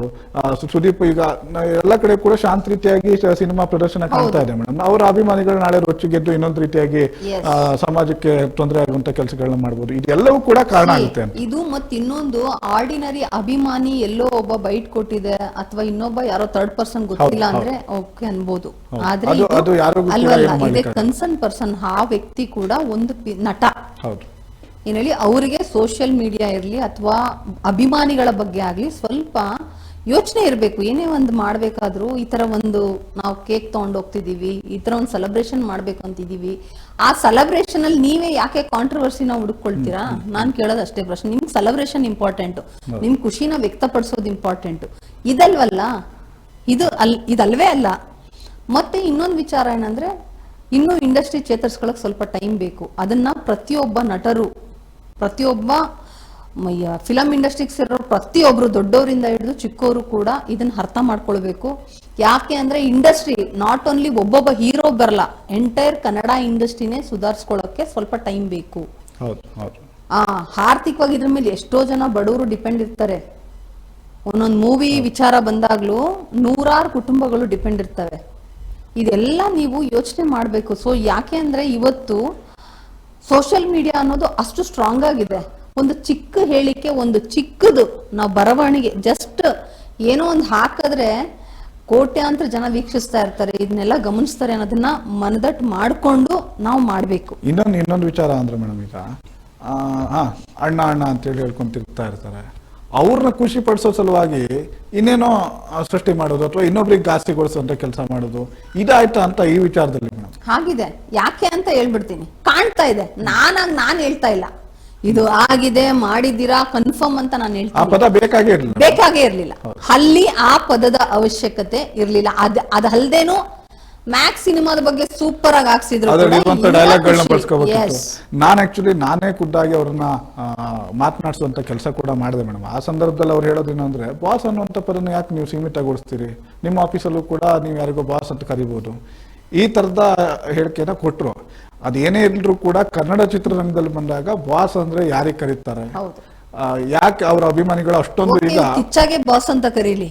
ಹಾಗಾದ್ರೆ ಕಿಚ್ಚನ್ ನಾವು ಇವಾಗ ದರ್ಶನ್ ವಿಚಾರ ಪಕ್ಕಕ್ಕಿಡೋಣ. ಅವರ ಪ್ರಶ್ನೆಗೆ ನಾನ್ ಸಮಜಾಯಿಷಿ ಕೇಳ್ತಾ ಇರೋದು, ಓಕೆ ಇವಾಗ ನೀವು ಕಿಚ್ಚಾಗೆ ಬಾಸ್ ಅಂತ ಇದ್ರಿ ಅಂದ್ರೆ ಕಿಚ್ಚ ಬಾಸ್ ನೇ ಸೈಡ್ ಲೈನ್ ಮಾಡಿ ಇವಾಗ ಮ್ಯಾಕ್ಸ್ ಅನ್ನೋದನ್ನ ನೀವು ಮುಂದಕ್ಕೆ ತರ್ತೀರಾ. ಮತ್ತೆ ಏನ್ ಕೊಡಕ್ ಕೊಟ್ಟಿದ್ದೀರಾ ಮೇಡಮ್? ಈಗ ದರ್ಶನ್ ಅವರಿಗೆ ಬಾಸ್ ಅನ್ನುವಂಥದ್ದು ಓಕೆ, ಇನ್ನು ಕೆಲವರು ಯಶ್ ಅಭಿಮಾನಿಗಳು ಕೂಡ ಯಶ್ಗೂ ಬಾಸ್ ಅಂತ ಕರೀತಾರೆ. ಆ ತರದಲ್ಲಿ ಅವರವರ ಹೀರೋಗಳಿಗೆ ಅವ್ರು ಬಾಸ್ ಅಂತ ಕರೀತಾರೆ. ಅದನ್ನ ನೀವು ಪದನ ಬಳಸಿ ನೀವ್ ಇನ್ನೊಬ್ರು ಯಾರನ್ನೋ ಹೀರೋ ಹತ್ರ ಹೈಲೈಟ್ ಆಗಕ್ ಹೋಗಿ ಈ ತರ ಒಂದ್ ಸಮಸ್ಯೆ ತನ್ಕೊಳ್ಳೋ ಅವಶ್ಯಕತೆ ಇರಲ್ಲ. ಮತ್ತೆ ಇವಾಗ ನೀವು ತುಂಬಾ ಖುಷಿ ಪಡುವಂತ ಸಮಯ. ಈ ಖುಷಿಯಲ್ಲಿ ಏನೋ ಹೇಳ್ತಾರೆ ಗೊತ್ತಾ, ಒಂದ್ ಹಾಲಲ್ಲಿ ಜಸ್ಟ್ ಒಂದ್ ಡ್ರಾಪ್ ನಿಂಬೆಹಣ್ಣು ಬಿದ್ರು ಉಳ್ದೋಗುತ್ತೆ ಅಂತ. ಆ ತರ ಒಂದ್ ಪರಿಸ್ಥಿತಿನ ಸುಮ್ನೆ ಎಲ್ಲರ ಇವರೇ ಆಹಾರನ ಕೊಟ್ರು. ಅದು ಹೇಳ್ತಾರೆ ಗೊತ್ತಾ, positive or negative controversy should be there ಅಂತ. ಹಂಗಾಯ್ತು ಈ ಕತೆ. ಇನ್ನೊಂದು ವಿಚಾರ ಮೇಡಮ್, ನಾವು ಈ ಸಂದರ್ಭದಲ್ಲಿ ದರ್ಶನ್ ಅವರು ಮತ್ತೆ ಸುದೀಪ್ ಅವರ ಆ ಸ್ನೇಹ ಏನಿತ್ತಲ್ಲ ಅದ್ರ ಬಗ್ಗೆನೂ ಕೂಡ ಮಾತಾಡಲೇಬೇಕು. ಯಾಕಂದ್ರೆ ಕನ್ನಡ ಚಿತ್ರರಂಗದ ಅಲ್ಲಿ ಅಂಬರೀಷ್ ಅವರು ಮತ್ತೆ ವಿಷ್ಣುವರ್ಧನ್ ಅವರ ಸ್ನೇಹದ ಬಗ್ಗೆ ನಾವು ಬಹಳ ಕೇಳಿದ್ದೀವಿ, ನೋಡಿದ್ದೀವಿ. ಯಾಕಂದ್ರೆ ಅಷ್ಟು ಅನ್ಯೋನ್ಯವಾಗಿದ್ದಂಥವ್ರು ಅವರು, ಎಲ್ಲೂ ಕೂಡ ಆ ಸ್ನೇಹ ಕೊನೆಯವರೆಗೂ ಕೂಡ ಹಾಳಾಗಿಲ್ಲ. ಅದೇ ರೀತಿಯಾಗಿ ದರ್ಶನ್ ಅವರು ಅಂಬರೀಷನ್ನ ಯಾವತ್ತೂ ಕೂಡ ಜಾಸ್ತಿ ಇಷ್ಟಪಟ್ಟಂತ ನಟ. ಅವರ ಒಂದ್ ರೀತಿಯಾಗಿ ಅವರ ಫಾಲೋವರ್ ತರನೇ ಸಿನಿಮಾಗಳನ್ನ ಮಾಡ್ಕೊಂಡು, ಹೌದು. ಜೊತೆಗೆ ಕಿಚ್ಚ ಸುದೀಪ್ ಅವರು ವಿಷ್ಣುವರ್ಧನ್ ಅವರಿಗೆ ಅತ್ಯಂತ ಹೆಚ್ಚಿನ ಗೌರವ ಕೊಡ್ತಾರೆ. ಹೀಗಾಗಿ ಸಿನಿಮಾ ಇಂಡಸ್ಟ್ರಿಯಲ್ಲಿ, ಅದರಲ್ಲೂ ಕನ್ನಡದ ಇಂಡಸ್ಟ್ರಿಯಲ್ಲಿ ಮುಂದಿನ ಒಂದ್ ರೀತಿಯಾಗಿ ಅಂಬರೀಷ್ ಮತ್ತೆ ವಿಷ್ಣುವರ್ಧನ್ ಸ್ನೇಹವನ್ನ ಇವರಿಬ್ಬರ ನಡುವೆ ಕಾಣಬೇಕು ಅಂತೇಳಿ ಸಾಕಷ್ಟು ಅಭಿಮಾನಿಗಳು ಇಷ್ಟಪಟ್ಟಿದ್ರು ಮೇಡಮ್. ಅದೇ ರೀತಿಯಾಗಿ ಸ್ವಲ್ಪ ದಿನಗಳ ಕಾಲ ಕೂಡ ಇದ್ರು. ನಂತರ ಏನಾಗಿರ್ಬೋದು ಹರ್ಷ, ಈ ವಿಚಾರದಲ್ಲಿ ನಾವು ಇವರಿಬ್ರು ಗೆಳತನದ ಬಗ್ಗೆ ಮಾತಾಡೋ ಮುಂಚೆ ಇವತ್ತೇನು ಈ ಒಂದು ಇನ್ಸಿಡೆಂಟ್ ಥರ್ಡ್ ಪರ್ಸನ್ ಇಂದ ಆಗಿದೆ, ಇವರಿಬ್ರು ಮುಂದೆ ಬಿರುಕು ಬಿಟ್ಕೊಂಡಿದ್ದು ಇದೇ ರೀತಿ ಥರ್ಡ್ ಪರ್ಸನ್ ಗಳಿಂದಾನೆ. ಇವರಿಬ್ರು ಯಾವತ್ತೂ ನೇರ ನಿಂತು ಮಾತಾಡಿಲ್ಲ ಅಥವಾ ನೇರ ಒಬ್ರನ್ನೊಬ್ರು ಬೈಕೊಳಕ್ ಇಷ್ಟಪಟ್ಟಿಲ್ಲ. ಅವ್ರವ್ರ ಪಾಡ್ ಇಬ್ರು ಹೀರೋಸ್, ನನ್ ದಾರಿ ನನಗೆ, ನಿಮ್ ದಾರಿ ನಿಮ್ಗೆ ಅನ್ನೋ ರೀತಿಲಿ ತುಂಬಾ ಪರ್ಸನಲಿ ಏನಾದ್ರೂ ಇರ್ಲಿ, ಅವು ಆ ಪರ್ಸನಲ್ ವಿಚಾರ ಇಲ್ಬೇಡ. ಆದ್ರೆ ಈ ಫಿಲಂ ಅನ್ನೋ ಸಂಬಂಧಪಟ್ಟಾಗ, ಈ ಒಂದು ಇಂಡಸ್ಟ್ರಿ ಬಗ್ಗೆ ಬಂದಾಗ ಅವ್ರವ್ರ ದಾರಿಲಿ ಅವ್ರು ಕರೆಕ್ಟ್ ಆಗಿ ಹೋಗ್ತಾ ಇದ್ದಾರೆ. ಹೌದು ಮೇಡಮ್. 2017 ಒಂದು ಟ್ವೀಟ್ ಮಾಡ್ತಾರೆ ದರ್ಶನ್ ಅವರು. ಅಂದ್ರೆ ಅವರ ತಮ್ಮ ಸ್ನೇಹ ಅಂತ್ಯ ಆದಂತ ಸಂದರ್ಭದಲ್ಲಿ ಟ್ವೀಟ್ ಮಾಡಿ ಹೇಳ್ಕೊಳ್ತಾರೆ, ಕಿಚ್ಚ ಸುದೀಪ್ ಮತ್ತೆ ನನ್ನ ನಡುವಿನ ಸ್ನೇಹ ಸಂಬಂಧ ಇಲ್ಲಿಗೆ ಮುಗಿದಿದೆ, ನಾವು ಸ್ನೇಹಿತರಾಗಿ ಇಲ್ಲಿ ಮುಂದುವರಿತಾ ಇದ್ದೇವೆ, ಜಸ್ಟ್ ನಾವು ಇಂಡಸ್ಟ್ರಿಯಲ್ಲಿ ಇಬ್ರು ನಟರಷ್ಟೇ ಅನ್ನುವಂತ ಒಂದು ಟ್ವೀಟ್ ಅನ್ನ ಕೂಡ ಮಾಡಿರ್ತಾರೆ. ಅಷ್ಟೇ ಗೌರವಯುತವಾಗಿ, ಯಾವುದೋ ಬೇರೆ. ಮತ್ತೆ ಇನ್ನೊಂದು, ಅದಾದ್ಮೇಲೆ ಸುದೀಪ್ ಅವರಾಗ್ಲಿ ದರ್ಶನ್ ಅವರಾಗ್ಲಿ ಎಲ್ಲೂ ಅವರ ಮನಸ್ತಾಪನ ಎದುರು ತೋರ್ಸ್ಕೊಂಡವ್ರಲ್ಲ, ಒಬ್ರಿಗೊಬ್ರು ಕಾಂಟ್ರವರ್ಷಿಯಲ್ ಸ್ಟೇಟ್ಮೆಂಟ್ಸ್ ಅನ್ನ ಕೊಟ್ಟಂತವ್ರಲ್ಲ, ದ್ವೇಷದ ಮಾತುಗಳನ್ನ ಎಲ್ಲೂ ಆಡ್ಕೊಂಡು ಬಂದಿಲ್ಲ. ಅವ್ರವ್ರ ಪಾಡ್ ಅವ್ರದ್ದು. ಆ ರೀತಿ ಇದ್ದಾಗ ನಾ ಅದೇ ಹೇಳಿದ್ದು, ಈ ಯಾವುದೇ ಒಂದು ಘಟನೆಗಳು ನಡಿಬೇಕಾದ್ರು ಈ ಮಧ್ಯ ಇರ್ತಾರಲ್ಲ, ಇವರಿಂದಾನೇ ಈ ತರ ಪ್ರಾಬ್ಲಮ್ಸ್ ಆಗುತ್ತೆ ಅನ್ನೋದಕ್ಕೆ ಇದು ಇನ್ನೊಂದು ಎಕ್ಸಾಂಪಲ್. ಬಟ್ ಮುಂದಕ್ಕೆ ಈ ತರ ಆಗದ್ ಬೇಡ. ಮತ್ತೆ ನಾವಿಬ್ರು ಅಭಿಮಾನಿಗಳ ಹತ್ರನೂ ರಿಕ್ವೆಸ್ಟ್ ಮಾಡೋದಿಷ್ಟೇ, ಇದನ್ನ ಇಲ್ಲಿಗೆ ಬಿಟ್ಟಾಕಿ ಅವ್ರವ್ರ ಬಾಸ್, ನಿಮ್ ಬಾಸ್, ನಿಮ್ಗೆ ಗ್ರೇಟು, ಗೊತ್ತಾಯ್ತಾ? ಪಿಕ್ಚರ್ ಚೆನ್ನಾಗಿ ಬಂದಿದೆ, ಪಿಕ್ಚರ್ ನೋಡಿ ಕನ್ನಡ ಇಂಡಸ್ಟ್ರಿನ ಪ್ರೋತ್ಸಾಹಿಸಿ. ಇನ್ನ ಮುಂದಕ್ಕೆ ನಾವು ಬೇರೆ ಭಾಷೆ ಮೂವೀಸ್ಗೆ ಒತ್ತು ಕೊಡೋದ್ರ ಬದಲು ನಮ್ಮ ಕನ್ನಡ ಮೂವೀಸ್ಗೆ ಎಷ್ಟು ಒತ್ತು ಕೊಡ್ಬೇಕು, ನಾವಿನ್ನು ಎಷ್ಟು ಸ್ಟ್ರಾಂಗ್ ಆಗ್ಬೇಕು ಅನ್ನೋದ್ರ ಬಗ್ಗೆ ಜಾಸ್ತಿ ಗಮನ ಕೊಟ್ಟರೆ ಇನ್ನೊಂದು ತುಂಬಾ ವಿಚಾರ ಒಳ್ಳೆಯದು. ಮೇಡಮ್, ಈಗ ಅಭಿಮಾನಿಗಳು ಈ ಕೆಲಸ ನೀವು ಆಗ್ಲೇ ಹೇಳ್ತಾ ಇದ್ರೆ ಅಭಿಮಾನಿಗಳು ಈ ಕೆಲಸ ಮಾಡಿದ್ರೆ ನಾವು ಅದಕ್ಕೆ ಹೆಚ್ಚಿನ ಒತ್ತು ಕೊಡ್ಬೇಕಾಗಿಲ್ಲ. ಹೌದು. ಆದ್ರೆ ಇವರು ಅವ್ರ ಜೊತೆಯಲ್ಲಿಯೇ ಓಡಾಡುವಂತವ್ರು, ಅವ್ರ ಹಿಂದೆ ಮುಂದೆ ತಿರುಗಾಡುವಂತವ್ರು, ಇವ್ರು ಈ ಕೆಲಸವನ್ನ ಮಾಡಿದಾಗ ಇದು ಯಾಕೆ ಮಾಡಿದ್ರು ಇವರು? ಕಿಚ್ಚ ಸುದೀಪ್ ಅವರು ಕೂಡ ಇದನ್ನ ಮಾಡಿ ಅಂತ ಯಾವುದೇ ಕಾರಣಕ್ಕೂ ಹೇಳಿರಲ್ಲ. ಯಾಕಂದ್ರೆ ಅವರು ಅವ್ರದೇ ಆದಂತ ಟೆನ್ಷನ್ ಅಲ್ಲಿ ಫಿಲ್ಮ್ ನ ಡಿಸ್ಟ್ರಿಬ್ಯೂಷನ್ ಇರ್ಬೋದು, ಎಲ್ಲಿ ಯಾವ ರೀತಿಯಾಗಿ ಹೋಗ್ತಾ ಇದೆ ಈ ಬಗ್ಗೆ ಇದ್ರ ಬಗ್ಗೆ ತಲೆ ಕೆಡ್ಸ್ಕೊಂಡಿರ್ತಾರೆ. ಅವ್ರಿಗೆ ಸೆಲೆಬ್ರೇಷನ್ ಮಾಡ್ಲಿಕ್ಕೂ ಕೂಡ ಟೈಮ್ ಇರ್ಲಿಕ್ಕೆ ಸಾಧ್ಯ ಇಲ್ಲ. ಆದ್ರೆ ಇವರು ಬೇಕಂತ ಒಂದ್ ರೀತಿಯಾಗಿ ಕಿಡಿ ಹೊರಿಸುವ ಕೆಲಸವನ್ನ ಮಾಡಿರ್ಬೋದು ಅಂತ ನನಗನ್ಸೋದು ಮೇಡಮ್. ಅದಕ್ಕೆ ಅಲ್ಲ ಅವ್ರು ಹಣ್ಸುದ್ರೋ ಇಲ್ವೋ ಗೊತ್ತಿಲ್ಲ, ಆದ್ರೆ ಕಿಡಿ ಅಂತೂ ಅಂಟಿದೆ. ಅದು ದೊಡ್ಡದಾಗಿ ಫೈರ್ ಆಗೋ ಮುಂಚೆ ಇದು ಇಲ್ಲಿಗೆ ಕ್ಲೋಸ್ ಆಗ್ಬಿಟ್ರೆ ಸಾಕು. ಯಾಕೆ ಅಂದ್ರೆ ಒಂದು ಪಾಸಿಟಿವ್ ಆಗ್ತಿದೆ ಅನ್ನೋಷ್ಟ್ರಲ್ಲಿ ಇನ್ನೊಂದು ನೆಗೆಟಿವ್ ಆದ್ರೆ ಇಂಡಸ್ಟ್ರಿಯಲ್ಲಿ ತುಂಬಾ ದೊಡ್ಡ ಆಘಾತ ಆಗತ್ತೆ, ಎಲ್ಲರಿಗೂ ತುಂಬಾ ದೊಡ್ಡ ಪೇನ್ ಆಗತ್ತೆ. ಎಲ್ಲೋ ಒಂದ್ ಪಿಕ್ಚರ್ ಖುಷಿಯಲ್ಲಿ ಎಲ್ಲರೂ ಬಿಡಪ್ಪ ಇವಾಗ ಎಲ್ಲೋ ನೆಕ್ಸ್ಟ್ ಇನ್ನೊಂದು ಮೂವಿ ತಯಾರಿ ಆಗ್ತಾ ಇರ್ತಾರೆ ಅನ್ನೋ ವಿಚಾರ ಒಂದ್ ಕಡೆ ಆದ್ರೆ, ಎಲ್ಲಾ ಇಂಡಸ್ಟ್ರಿಯವರು ಅದೇ ಥಿಂಕ್ ಮಾಡೋದು. ಫಿಲಂ ಇಂಡಸ್ಟ್ರಿ ಪ್ರತಿಯೊಬ್ಬ ನಟ ನಟಿಯರು ಇದು ಮುಗೀತು ಇವಾಗ ನೆಕ್ಸ್ಟ್ ಇನ್ನೊಂದು ಪಿಕ್ಚರ್ ಪ್ರಿಪೇರ್ ಆಗ್ತಿರ್ತಾರೆ ಅನ್ನೋ ವಿಚಾರ ಬರೋ ಅಷ್ಟರಲ್ಲಿ ಈ ತರ ಒಂದು ಕಾಂಟ್ರಾಕ್ಟ್ ಇದೊಂದಷ್ಟು ದಿವಸ ತಗೊಂಡೋಗುತ್ತೆ. ಮತ್ ಆ ವಾರ್ ಫ್ಯಾನ್ಸ್ ಈ ವಾರ್ ಮತ್ ಇದೆಲ್ಲಾ ರೀತಿ ನೆನ್ನೆ ಇವನ್ ಸುದೀಪ್ ಮೂವಿ ಆದ್ರೂ ಕೂಡ ಎಷ್ಟೋ ಜನ ದರ್ಶನ್ ಫ್ಯಾನ್ಸ್ ಹೋಗಿ ನೋಡಿರ್ತಾರೆ. ಅದೇ ದರ್ಶನ್ ಮೂವಿ ಬಂದಾಗ ಎಷ್ಟೋ ಜನ ಸುದೀಪ್ ಫ್ಯಾನ್ಸ್ ಹೋಗಿ ನೋಡಿರ್ತಾರೆ. ನೋಡಿದ್ರೇನೆ ಅಥವಾ ಫ್ಯಾನ್ಸ್ ವಾರ್ ಅನ್ನುವಂಥದ್ದು ಇಂಡಸ್ಟ್ರಿಗೆ ಕೆಡಕನ್ನೇ ಮಾಡಿದ ಹೊರತು ಒಳತು ಮಾಡಿಲ್ಲ ಅನ್ನುವಂಥದ್ದು ಮೇಡಮ್. ಯಾಕಂದ್ರೆ ಕನ್ನಡ ಇಂಡಸ್ಟ್ರಿ ಇನ್ನಷ್ಟು ಸದೃಢ ಆಗ್ಬೇಕು ಅಂದ್ರೆ, ಯಾಕಂದ್ರೆ ಈಗ ಪ್ಯಾನ್ ಇಂಡಿಯಾ ಕಾನ್ಸೆಪ್ಟ್ ನಡೀತಾ ಇದೆ.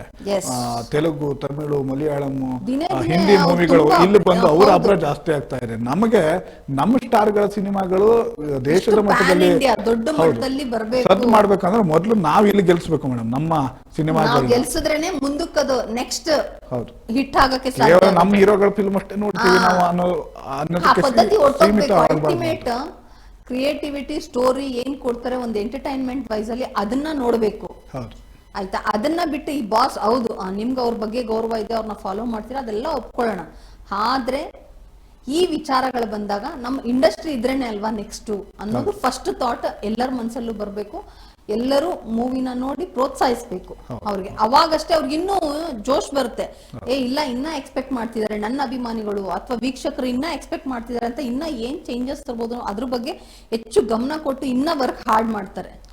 ಈಗ ನಮ್ಮ ಕನ್ನಡ ಚಿತ್ರರಂಗವನ್ನೇ ತೆಗೆದುಕೊಂಡ್ರೆ ಮೇಡಮ್, ಡಾಕ್ಟರ್ ರಾಜ್ಕುಮಾರ್ ಅವರು ಇದ್ರು. ಅದಾದ್ಮೇಲೆ ನಿಧಾನವಾಗಿ ವಿಷ್ಣುವರ್ಧನ್ ಅವರು ಬರ್ತಾರೆ, ಶಂಕರ್ ನಾಗ್ ಅವರು, ನಂತರ ಅಂಬರೀಷ್ ಅವರು, ಅನಂತ್ ನಾಗ್ ಅವರು, ಈ ರೀತಿಯಾಗಿ ಸಾಕಷ್ಟು ನಟರು ಬರ್ತಾ ಹೋಗ್ತಾರೆ. ಇವರೆಲ್ಲರ ಫಿಲ್ಮ್ಗಳನ್ನು ಕೂಡ ನೋಡಿ ಜನರು ಇಷ್ಟಪಟ್ಟು ಯಾವ್ದು ಚೆನ್ನಾಗಿದೆ ಅದನ್ನ ಮೆರೆಸ್ತಾರೆ ಹೊರತು ತಮ್ಮ ಹೀರೋ ಅಂತೇಳಿ ಆಗ ಆ ತರದ ಸಂಸ್ಕೃತಿ ಜಾಸ್ತಿ ಇರಲಿಲ್ಲ. ಎಲ್ಲಾ ಸಿನಿಮಾಗಳನ್ನು ಕೂಡ ಸ್ವಾಗತಿಸುವಂತ ಮನಸ್ಥಿತಿ ಇಷ್ಟಪಡ್ತಿದ್ರು, ಎಲ್ಲಾ ಮೂವೀಸ್ ನೋಡ್ತಾ ಇದ್ರು. ಅವು ಯಾರಿಗೆ ತುಂಬಾ ಅತಿ ಹೆಚ್ಚು ಇಷ್ಟ ಆಗುತ್ತೋ ಅದು ಸ್ವಲ್ಪ ರೇಟ್ ಇನ್ಕ್ರೀಸ್ ಆಗ್ತಿತ್ತು. ಬಟ್ ಈ ತರ ಒಂದು ವಾರು, ಫ್ಯಾನ್ಸ್ ವಾರು, ಇದೆಲ್ಲ ಕಾಂಟ್ರವರ್ಸಿ ಏನು ಇರ್ತಿರ್ಲಿಲ್ಲ. ಇವಾಗ ಇದು ಈ ಒಂದು ಪದ್ಧತಿಗಳು ಈಗ ಜಾಸ್ತಿ ಆಗ್ತಾ ಹೋಗ. ಅದೇ ನಾನು ಹೇಳಿದ್ನಲ್ಲ, ಅವಾಗ್ಲೂ ಹೇಳಿದ್ದು ಅಷ್ಟೇ, ಇವಾಗ್ಲೂ ಇದು ಅವ್ರ ಇಬ್ರು ಮಧ್ಯ ಆಗಲ್ಲ ಹರ್ಷ, ಹಾಗದೆ ಮೂರನೇವರಿಂದ. ಇದು ದಯವಿಟ್ಟು ಎಲ್ಲರಿಗೂ ಹೇಳೋದು ಅಷ್ಟೇ, ಈ ಒಂದು ಚಿಕ್ಕ ಚಿಕ್ಕ ವಿಚಾರಗಳಿದೆಯಲ್ಲ, ಈ ತರ ಒಂದು ಕೆಲಸಗಳು ಆದಷ್ಟು ನೀವೆಲ್ಲ ಬಿಟ್ರೆ ನೀವು ಬೆಳಿತೀರಾ, ಇಂಡಸ್ಟ್ರಿನೂ ಬೆಳೆಯುತ್ತೆ, ಒಂಥರ ತುಂಬಾ ಖುಷಿ ಇರುತ್ತೆ. ಅದನ್ನ ಬಿಟ್ಟು ಬರೇ ಕಾಂಟ್ರವರ್ಸಿ. ಇನ್ನೊಂದು ಹೇಳ್ತೀನಿ, ಈಗಿನ ಟ್ರೆಂಡ್ ಅಲ್ಲಿ ಅದೊಂದು ಬಂದ್ಬಿಟ್ಟಿದೆ, ಕಾಂಟ್ರವರ್ಸಿ ಇದ್ರೇನೆ ವೈರಲ್ ಆಗೋದು. ಈ ಕಾನ್ಸೆಪ್ಟ್ ಎಲ್ಲ ದಿನೇ ದಿನೇ ದಿನೇ ಜನನು ಸಾಕಾಗಿದಾರಪ್ಪ. ಕಾಂಟ್ರವರ್ಸಿಗಳನ್ನ ನೋಡಿ ನೋಡಿ ನೋಡಿ ಬೇಸತ್ತಿದ್ದಾರೆ. ಅವ್ರಿಗೂ ಒಳ್ಳೆ ವಿಚಾರಗಳು ಬೇಕು. ಮಾಧ್ಯಮದಲ್ಲಿರ್ಲಿ, ಮೂವಿಲಿರ್ಲಿ, ಅವರು ಒಳ್ಳೆ ಮೆಸೇಜ್ ಅನ್ನ ಇಷ್ಟಪಡ್ತಿದ್ದಾರೆ. ಕಾಂಟ್ರವರ್ಸಿ ಮಾಡ್ಕೊಂಡ್ರು ಸಿನಿಮಾದಲ್ಲಿ ಕಂಟೆಂಟ್ ಇಲ್ಲ, ಸಿನಿಮಾದಲ್ಲಿ ಇಷ್ಟ ಆಗುವಂತದ್ದು ಏನು ನೀವು ತೋರಿಸಿಲ್ಲ ಅಂದ್ರೆ ಜನ ಖಂಡಿತ ಥಿಯೇಟರ್ಗೆ ಹೋಗಲ್ಲ, ಆ ಸಿನಿಮಾ ಗೆಲ್ಲಕ್ಕೆ. ಯಾರೇ ಆಗ್ಲಿ ಪಿಕ್ಚರ್ ಮಾಡಿದ್ಮೇಲೆ ನಾನು ನೆಗೆಟಿವ್ ಪ್ರಮೋಷನ್ ಮಾಡಿದ್ರೆ ಕ್ಲಿಕ್ ಆಗುತ್ತೆ, ಅದೆಲ್ಲ ಇವಾಗ ನಿಲ್ಲೋದೇ ಇಲ್ಲ. ಎಲ್ಲರೂ ಕಂಟೆಂಟು, ಕ್ವಾಲಿಟಿ, ಯಾವ ರೀತಿ ಬರ್ತಿದೆ, ಟೆಕ್ನಾಲಜಿ, ಇದನ್ನೆಲ್ಲಾ ಕನ್ಸಿಡರೇಷನ್ ಇವತ್ತಿನ ಒಂದು ವೀಕ್ಷಕರ ಗಮನದಲ್ಲಿ ಇದ್ದೇ ಇರುತ್ತೆ. ಇವತ್ತಿನ ವೀಕ್ಷಕರು ಪ್ರತಿ ಒಂದನ್ನು ಅಬ್ಸರ್ವ್ ಮಾಡ್ತಾರೆ. ಟೆಕ್ನಾಲಜಿ ಹೆಂಗ್ ಯೂಸ್ ಮಾಡಿದ್ದಾರೆ, ಏನೆಲ್ಲ ಇದೆ, ಆ ತರ ಒಂದು ಥಾಟ್ಸ್ ಹೋಗುತ್ತೆ ಹೊರತು ಕಾಂಟ್ರವರ್ಸಿಯಿಂದ ಮೂವಿ ಗೆಲ್ಲುತ್ತೆ ಅನ್ನೋದು ಅದೆಲ್ಲ ಸುಳ್ಳಿನ ಮಾತು. ಅದೆಲ್ಲ ಟೆಂಪರವರಿ. ಎಲ್ಲೋ ಅಲ್ಲೊಂದು ಇಲ್ಲೊಂದು ಆಗಿರ್ಬೋದು, ಇದು ಮುಂದಕ್ಕೆ ಹಂಗೆ ಕಂಟಿನ್ಯೂ ಆಗ್ತಾ ಹೋಗುತ್ತೆ ಅನ್ನೋದು ಅದೊಂದು ಭ್ರಮೆ. ಇವತ್ತಿನ ಜನಕ್ಕೂ ಅಷ್ಟೇ, ಇವತ್ತು ತುಂಬಾ ಟೈಮ್ ಕಡಿಮೆ ಇದೆ, ಎಲ್ಲರೂ ಅವ್ರವ್ರ ಲೈಫಲ್ಲಿ ಬ್ಯುಸಿ ಇದ್ದಾರೆ. ಅವ್ರು ಕೇಳೋದೇನು ಜಸ್ಟ್ ಎಂಟರ್ಟೈನ್ಮೆಂಟ್. ಏನ್ ಮೆಸೇಜ್ ಇದೆ, ಏನು ಬೇರೆ ಇವಾಗ ನಾವು ನೋಡಿರೋ ಮೂವೀಸ್ಗಿನ್ನ ಇದ್ರಲ್ಲಿ ಏನು ಡಿಫ್ರೆಂಟ್ ಬರ್ತಿದೆ ಅದು ಇಂಪಾರ್ಟೆಂಟ್ ಆಗುತ್ತೆ ಹೊರತು ಯಾರಿಗೂ ನಿಮ್ಮ ಕಾಂಟ್ರವರ್ಸಿ ಮಾತುಗಳು, ನಿಮ್ಮ ಸ್ಟೇಟ್ಮೆಂಟ್ಸು, ನಿಮ್ಮ ನಡವಳಿಕೆ ಬಗ್ಗೆ ಅವರು ಹೆಚ್ಚು ತಲೆ ಕೆಡಿಸ್ಕೊಳ್ಳೋಷ್ಟು ಸಮಯನೇ ಇರೋದಿಲ್ಲ. ಬಾಸ್ ಈ ಫ್ಯಾನ್ಸ್ ಇದಾರಲ್ಲ ಅವರು ತುಂಬಾ ಸೂಕ್ಷ್ಮ. ನಮ್ ಬಾಸ್ ಬಗ್ಗೆ ಅಂದ್ಬಿಟ್ರು, ನಮ್ ಬಾಸ್ ಬಗ್ಗೆ ಮಾತಾಯ್ತು, ನಮ್ ಬಾಸ್ ಇದು ಒಂದಕ್ಕೊಂದು ಕಿಡಿ ಅನ್ಕೊಳ್ಳೋದಕ್ಕಿನ್ನ ಕನ್ನಡ ಇಂಡಸ್ಟ್ರಿ ಇನ್ನ ಬೆಳಿಬೇಕು. ಇವಾಗಿರೋ ಎಲ್ಲ ಈ ಆಘಾತಗಳನ್ನ ಹೊರಗಡೆ ಬಂದು ಒಳ್ಳೆ ಪಿಕ್ಚರ್ ಕೊಟ್ಟು ಕನ್ನಡ ಪ್ರೇಕ್ಷಕರನ್ನ ಇನ್ನ ಎಂಟರ್ಟೈನ್ ಮಾಡೋ ವಿಚಾರದಲ್ಲಿ, ಖುಷಿ ಪಡಿಸೋ ವಿಚಾರದಲ್ಲಿ ಹೆಚ್ಚು ಶ್ರಮ ಹಾಕಬೇಕು. Yes madam. ಇನ್ನೊಂದು, ಇದು ಯಾವಾಗ ವಿವಾದಾತ್ಮಕ ತಿರುವು ಪಡೆದುಕೊಳ್ತಾ ಹೋಯ್ತು, ಪ್ರದೀಪ್ ಅವರು ಯಾರು ಈ ಕೇಕ್ ಅನ್ನ ತಂದಿದ್ರು ಮೇಡಮ್ ಸೆಲೆಬ್ರೇಷನ್ಗೆ, ಅವರು ಕೂಡ ನೀವು ಹೇಳ್ದಂಗೆ ಸಾಕಷ್ಟು ಸಿನಿಮಾಗಳನ್ನ ಮಾಡಿದ್ದಾರೆ, CCL ನಲ್ಲಿ ಕೂಡ ಮಿಂಚಿದ್ದಾರೆ. ಅವರು ಈಗ ಒಂದು ಸ್ಪಷ್ಟನೆ ನೀಡುವಂತ ಕೆಲಸವನ್ನು ಕೂಡ ಮಾಡಿದ್ದಾರೆ, ಒಂದು ಬೈಟ್ ಅನ್ನು ಕೊಟ್ಟಿದ್ದಾರೆ ಮೇಡಮ್. ಏನ್ ಹೇಳಿದ್ದಾರೆ ಅದನ್ನು ಕೂಡ ಕೇಳಿಸ್ಕೊಂಡು ಬರ್ಬೋದು. ಎಲ್ರಿಗೂ ನಮಸ್ಕಾರ, ಹೇಗಿದ್ದೀರಾ? ಕ್ರಿಸ್ಮಸ್ ಹಬ್ಬದ ಶುಭಾಶಯಗಳು. ಈ ಕ್ರಿಸ್ಮಸ್ಗೆ ಮ್ಯಾಕ್ಸ್ ಸಿನಿಮಾ ಬಿಡುಗಡೆಯಾಗಿ ಭರ್ಜರಿ ಪ್ರದರ್ಶನಗೊಳ್ತಾ ಇದೆ. ನಿನ್ನೆ ಮ್ಯಾಕ್ಸ್ ಚಿತ್ರ ಬಿಡುಗಡೆ ಆಯಿತು. ಸಿನಿಮಾ ನೋಡಿದ್ಮೇಲೆ ತುಂಬ ಇಷ್ಟ ಆಯಿತು, ತುಂಬ ಖುಷಿ ಆಯಿತು. ಹಾಗಾಗಿ ವಿಶ್ ಮಾಡೋಣ ಅಂತ ಸುದೀಪ್ ಅಣ್ಣನ ಮನೆಗೆ ನಾನು ರಾತ್ರಿ ಹೋಗಿದ್ದೆ. ಆ್ಯಂಡ್ ಹೋಗುವ ದಾರಿನಲ್ಲಿ ಸೆಲೆಬ್ರೇಷನ್ಗೋಸ್ಕರ ಅಂತ ಒಂದು ಕೇಕ್ ತೊಗೊಂಡೋಗಿದ್ದೆ. ಒಂದು ಕೇಕ್ ಹಾಗೂ ಕೇಕ್ ಮೇಲೆ ಬರೆದಿರುವಂಥ ಲೈನ್ಸು ಅನ್ನೆಸೆಸರಿಯಾಗಿ ತಿರುಚಿ ಬೇರೆ ದಾರಿನಲ್ಲಿ ಹೋಗ್ತಿರೋದು, ಅಥವಾ ಅದರಿಂದ ಅನ್ನೆಸೆಸರಿಯಾಗಿ ಬೇರೆ ರೀತಿಯಲ್ಲಿ ಯಾರೋ ಒಬ್ಬ ನಟನನ್ನು ಅಲ್ಲಿಗೆ ಲಿಂಕ್ ಮಾಡಿ ಕಾಂಟ್ರವರ್ಸಿ ಕ್ರಿಯೇಟ್ ಮಾಡೋದಕ್ಕೆ ಟ್ರೈ ಮಾಡ್ತಿರೋದು ನನ್ನ ಗಮನಕ್ಕೆ ಬಂತು. ಹಾಗಾಗಿ ಒಂದು ಕ್ಲಾರಿಫಿಕೇಶನ್ ಕೊಡೋಣ ಅಂತ ಈ ವಿಡಿಯೋ ಮಾಡ್ತಾ ಇದ್ದೀನಿ. ಸೊ ಆ ಕೇಕ್ ಮೇಲೆ ಬರೆದಂಥ ಲೈನ್ ಇದ್ದಿದ್ದು, ಬಾಸಿಸಮ್ ಕಾಲ ಮುಗೀತು, ಮ್ಯಾಕ್ಸಿಮಮ್ ಮಾಸ್ ಕಾಲ ಶುರುವಾಯಿತು ಅಂತ. ಇಲ್ಲಿ ಯಾವ ನಟನಿಗೂ ಕೂಡ ಇದನ್ನು ಹೋಲಿಕೆ ಮಾಡಿ ಬರೆದಿದ್ದಂಥದ್ದಲ್ಲ. ಮ್ಯಾಕ್ಸ್ ಚಿತ್ರದಲ್ಲೇ ಬರುವಂಥ ಒಂದು ಸಾಂಗು, ಮ್ಯಾಕ್ಸೇ ಮ್ಯಾಕ್ಸಿಮಮ್ ಮಾಸ್, ಮಾಸಲ್ಲಿ ಮಾಸಿಗೆ ಬಾಸ್. ಸೊ ಈ ಲೈನನ್ನೇ ಅನುವಾದಿಸಿ ಅದನ್ನೇ ಕೇಕ್ ಮೇಲೆ ಬರೆದಂಥ ಲೈನ್ ಆಗಿತ್ತು. ಆ್ಯಂಡ್ ಪ್ರತಿಯೊಬ್ಬ ನಾಯಕ ನಟನಿಗೂ ತನ್ನದೇ ಆದಂಥ ಅಭಿಮಾನಿ ಬಳಗ ಇರುತ್ತೆ. ಆ್ಯಂಡ್ ತನ್ನ ಅಭಿಮಾನಿ ಬಳಗ ತನ್ನ ನಾಯಕ ನಟನನ್ನು ಬಾಸ್ ಅಂತಾರೆ, ಅಣ್ಣ ಅಂತಾರೆ, ಸರ್ ಅಂತಾರೆ. ಅವ್ರಿಗೆ ಇಷ್ಟ ಆಗೋ ರೀತಿಯಲ್ಲಿ ಪ್ರತಿಯೊಬ್ಬರೂ ತಮ್ಮ ನಾಯಕ ನಟನನ್ನು ಕೂಗ್ತಾರೆ, ಕಿರ್ಸ್ತಾರೆ, ಸೆಲೆಬ್ರೇಟ್ ಮಾಡ್ತಾರೆ. ಸೊ ಇಲ್ಲಿ ಒಂದು ಪದ ಯಾವ ನಟನಿಗೂ ಕೂಡ ಸೀಮಿತ ಆಗಿರಲ್ಲ ಅಂತ ಅನಿಸುತ್ತೆ. ಪ್ರತಿಯೊಬ್ಬ ಅಭಿಮಾನಿಗೂ ತನ್ನ ನಾಯಕ ನಟನನ್ನು ಹೇಗೆ ಬೇಕೋ ಕರಿಬೋದು ಅಂತ ಒಂದು ಒಪಿನಿಯನ್ ಇದ್ದೇ ಇರುತ್ತೆ. ಸೊ ಫಸ್ಟ್ ಪಾರ್ಟ್ ಏನು ಅಂತಂದರೆ, ಇದು ಯಾವ ನಾಯಕ ನಟನಿಗೂ ಏನೋ ಒಂದು ಹೇಳಬೇಕು ಅಂತ ಬರೆದಿರುವಂಥ ಲೈನ್ ಅಲ್ಲ. ಆ್ಯಂಡ್ ಸಾಂಗ್ನಲ್ಲೇ ಬರುವಂಥ ಲೈನು ಮಾಸಲ್ಲಿ ಮಾಸಿಗೆ ಬಾಸ್ ಅಂತ. ಆ್ಯಂಡ್ ಸಿನಿಮಾ ನೋಡಿದ್ಮೇಲೆ ನನಗೆ ಅನಿಸಿದ್ದು, ಅದನ್ನು TV ಇಂಟರ್ವ್ಯೂಗಳಲ್ಲೂ ಕೂಡ ಅಲ್ಲಿ ಬೈಟ್ಸ್ ತೊಗೋಬೇಕಾರೆ, ಸಿನಿಮಾ ರಿಲೀಸ್ ಆದ ಥಿಯೇಟ್ರ್ನಲ್ಲಿ ಬೈಟ್ಸ್ ತೊಗೋಬೇಕಾರೆ ಹೇಳಿದಂಥದ್ದು ಕೂಡ ಅದನ್ನೇ. ನಮ್ಮ ಸುದೀಪ್ ಅಣ್ಣನ ಅಭಿಮಾನಿಗಳು ಬಾದ್ಶಾ ಅಂತಾರೆ, ಅಭಿನಯ್ ಚಕ್ರವರ್ತಿ ಅಂತಾರೆ, ಹಾಗೆ ಕಿಚ್ಚ ಬಾಸ್ ಅಂತಾರೆ. ಸೊ ಕಿಚ್ಚ ಬಾಸ್ ಅಲ್ಲ, ಇನ್ಮೇಲಿಂದ ಕಿಚ್ಚ ಮಾಸ್ ಅಂತ ಹೇಳೋದಕ್ಕೆ ಬಯಸಿದ್ದು. ಸೊ ಬಾಸಿಸಮ್ ಕಾಲ ಮುಗೀತು, ಇನ್ಮೇಲಿಂದ ಏನಿದ್ರು ಮಾಸ್ ಕಾಲ ಶುರುವಾಯಿತು ಅನ್ನೋ ಥರ. ಸೊ ಇದರಲ್ಲಿ ಯಾವುದೇ ರೀತಿ, ಯಾವುದೇ ಚಾನಲ್ ಆಗಿರ್ಬೋದು ಅಥವಾ ಯಾವುದೇ ಸೋಷಿಯಲ್ ಮೀಡಿಯಾದಲ್ಲಿರುವಂಥ ಪ್ರತಿಯೊಬ್ಬರು ಕನ್ಫ್ಯೂಷನ್ ಕ್ರಿಯೇಟ್ ಆಗುವಂಥ ಅವಶ್ಯಕತೆ ಇಲ್ಲ. ಇದು ಯಾರಿಗೋಸ್ಕರನೋ ಪರ್ಸ್ನಲ್ ಆಗಿ ಮಾಡಿರುವಂಥದ್ದಲ್ಲ. ಇಷ್ಟು ವರ್ಷದಲ್ಲಿ ಸೋಷಿಯಲ್ ಮೀಡಿಯಾದಲ್ಲಿ ಆ ರೀತಿ ಯಾವತ್ತೂ ನಾನು ಪರ್ಸ್ನಲ್ ಆಗಿ ಮಾಡಿಲ್ಲ, ಮುಂದೆ ಕೂಡ ಮಾಡೋದು ಇಲ್ಲ. ಕನ್ನಡ ಚಿತ್ರರಂಗ ಒಂದು ಅದ್ಭುತವಾದ ಕುಟುಂಬ. ಆ್ಯಂಡ್ ಡಿಸೆಂಬರ್ನಲ್ಲಿ UA ಇರ್ಬೋದು, ಮ್ಯಾಕ್ಸ್ ಇರ್ಬೋದು, ಅದ್ರ ಹಿಂದೆ ಬಂದಂಥ ಪ್ರತಿಯೊಂದು ಸಿನಿಮಾಗಳು ಕೂಡ ಈ ವರ್ಷದಲ್ಲಿ ಅದ್ಭುತವಾಗಿ ಪ್ರದರ್ಶನ ಕಂಡಿದೆ. ಆ್ಯಂಡ್ ಕನ್ನಡ ಚಿತ್ರರಂಗ ಹಾಗೂ ಕನ್ನಡ ಚಿತ್ರರಂಗದ ಈ ಕುಟುಂಬ ಯಾವತ್ತೂ ಸದಾ ಜೊತೆಗಿರುತ್ತೆ. ಇಲ್ಲಿ ಯಾವ ನಟನೂ ಕೂಡ ಇನ್ನೊಬ್ಬ ನಟನಿಗೆ ಟಾಂಗ್ ಕೊಡುವಂಥ ಪರಿಸ್ಥಿತಿ ಇನ್ನೂ ಬಂದಿಲ್ಲ, ಬರೋದು ಇಲ್ಲ. ಸೊ ಯಾರೂ ಕೂಡ ಈ ಒಂದು ಲೈನ್ಗಳನ್ನ ಹಿಡಿದು ಕಾಂಟ್ರವರ್ಸಿ ಮಾಡುವಂಥ ಅವಶ್ಯಕತೆ ಇಲ್ಲ ಅಂತ ಕೇಳ್ಕೊತೀನಿ. ಮ್ಯಾಕ್ಸ್ ಸಿನಿಮಾ ಬಿಡುಗಡೆ ಆಗಿದೆ, ಅದ್ಭುತವಾಗಿ ನಡೀತಾ ಇದೆ. ದಯವಿಟ್ಟು ಎಲ್ಲರೂ ಥಿಯೇಟ್ರ್ ಹೋಗಿ ನೋಡಿ. ಕನ್ನಡ ಸಿನಿಮಾಗಳನ್ನ ನೀವೆಲ್ಲರೂ ಅದ್ಭುತವಾಗಿ ನೋಡ್ತಾ ಇದ್ದೀರಾ. ಆ್ಯಂಡ್ ಡಿಸೆಂಬರಲ್ಲಿ ಕ್ರಿಸ್ಮಸ್ ಸಲುವಾಗಿ ಬಂದಿರುವಂಥ ಎಲ್ಲ ಚಿತ್ರಗಳನ್ನು ಅದ್ಭುತವಾಗಿ ವೀಕ್ಷಣೆ ಮಾಡಿದ್ದೀವಿ. ಇದೇ ರೀತಿ ನಿಮ್ಮ ಕನ್ನಡ ಸಿನಿಮಾ ಮೇಲಿರುವಂಥ ಪ್ರೀತಿ ಮುಂದುವರಿಲಿ. ಜೈ ಕನ್ನಡ. ಅವ್ರು ಹೇಳ್ತಿರೋ ಅವ್ರು ಮಾತಲ್ಲಿ ಹೇಳ್ತಾರೆ, ಎರಡು ವಿಚಾರ. ಒಂದು, ಕಾಂಟ್ರವರ್ಸಿ ಮಾಡಬೇಡಿ ಸರ್. ನಾವ್ ಯಾರು ಕಾಂಟ್ರವರ್ಸಿ ಮಾಡ್ತಾ ಇಲ್ಲ. ಕಾಂಟ್ರವರ್ಸಿ ಆಗಿದೆ, ಯಾರ ಇಂದ ಆಗಿದೆ ಅದು ಅವ್ರವ್ರು ತಿಳ್ಕೊಬೇಕು, ಒಂದ್ ವಿಚಾರ. ಇನ್ನೊಂದು ವಿಚಾರ ಹೇಳಿದ್ರು, no Kichcha boss. Kichcha boss ಅನ್ಬೇಡಿ ಅಂತ. ಕಿಚ್ಚ ಬಾಸ್ ಅನ್ಬೇಡಿ. ಇವಾಗ ಕಿಚ್ಚ ಬಾಸ್, ಇವಾಗ ಮ್ಯಾಕ್ಸ್. ಅದೇ ರೀತಿನೇ ಟ್ಯಾಗ್ಲೈನ್ ಕೊಡ್ಬೇಕಾಯ್ತು. ನೀವು ಕೇಕ್ ಮೇಲೆ ಹಾಕ್ಬೇಕಾದ್ರೂ ಕೂಡ ಕಿಚ್ಚ ಅವ್ರನ್ನೇ ನೀವು ಅನುವಾದಿಸ್ತಾ ಇರೋದ್ರಿಂದ ಬಾಸ್ ಇವಾಗ ಕಿಚ್ಚ ಬಾಸ್ ಅಲ್ಲ, ಕಿಚ್ಚ ಮ್ಯಾಕ್ಸ್ ಅನ್ನೋದನ್ನ ನೀವೇ ಹಾಕಿಸ್ಬೇಕಾಯ್ತು. ನೀವ್ ಯಾಕೆ ಈ ರೀತಿ ಕೊಟ್ರಿ ಅಲ್ವಾ? ಕಾಂಟ್ರವರ್ಸಿ ಆಗತ್ತೆ ಅನ್ನೋದು ನಿಮ್ಗೂ ಅರಿವಿದ್ದೆ, ನೀವ್ ಇದನ್ನ ಮಾಡಿದೀರಾ. ಸೊ ಇವಾಗ ಕಾಂಟ್ರವರ್ಸಿ ಆಗಿದೆ, ಅದನ್ನ ಸ್ವೀಕಾರ ಮಾಡ್ಲೇಬೇಕು. ಒಂದು. ಇನ್ನೊಂದು ವಿಚಾರ ಏನಂದ್ರೆ, ನೀವು ಇಲ್ಲಿ ಯಾರಿಗೂ ಟೈಮು ಇದೆಲ್ಲ ಕಾಂಟ್ರವರ್ಸಿ ಮಾಡ್ತೀರ. ನಮ್ಗೆ ಸುದೀಪ್ ಅವ್ರ ಚಿತ್ರ ಬಂದ್ರೆ ತುಂಬಾ ಖುಷಿ ಇದೆ. ಯಾಕೆಂದ್ರೆ ನಾವೆಲ್ಲ ನೀವೇ ಹೇಳ್ದಾಗ್ಲೆ ಆಗ ಎಲ್ಲಾ ಮಾಧ್ಯಮನು ಕಾಯ್ತಾ ಇರೋದು ಎಷ್ಟು ಕಲೆಕ್ಷನ್ ಆಗತ್ತೆ, ಇದ್ರ ಸೆಲೆಬ್ರೇಟಿವ್ ಶೋ ಹೇಗಿರತ್ತೆ, ಸೆಲೆಬ್ರೇಷನ್ ಯಾವ ರೀತಿ ಮಾಡ್ತಾರೆ ಅದನ್ನ ತೋರಿಸ್ಬೇಕು ಅಂತ ನಾವೆಲ್ಲ ಕಾಯ್ತಾ ಇದೀವಿ.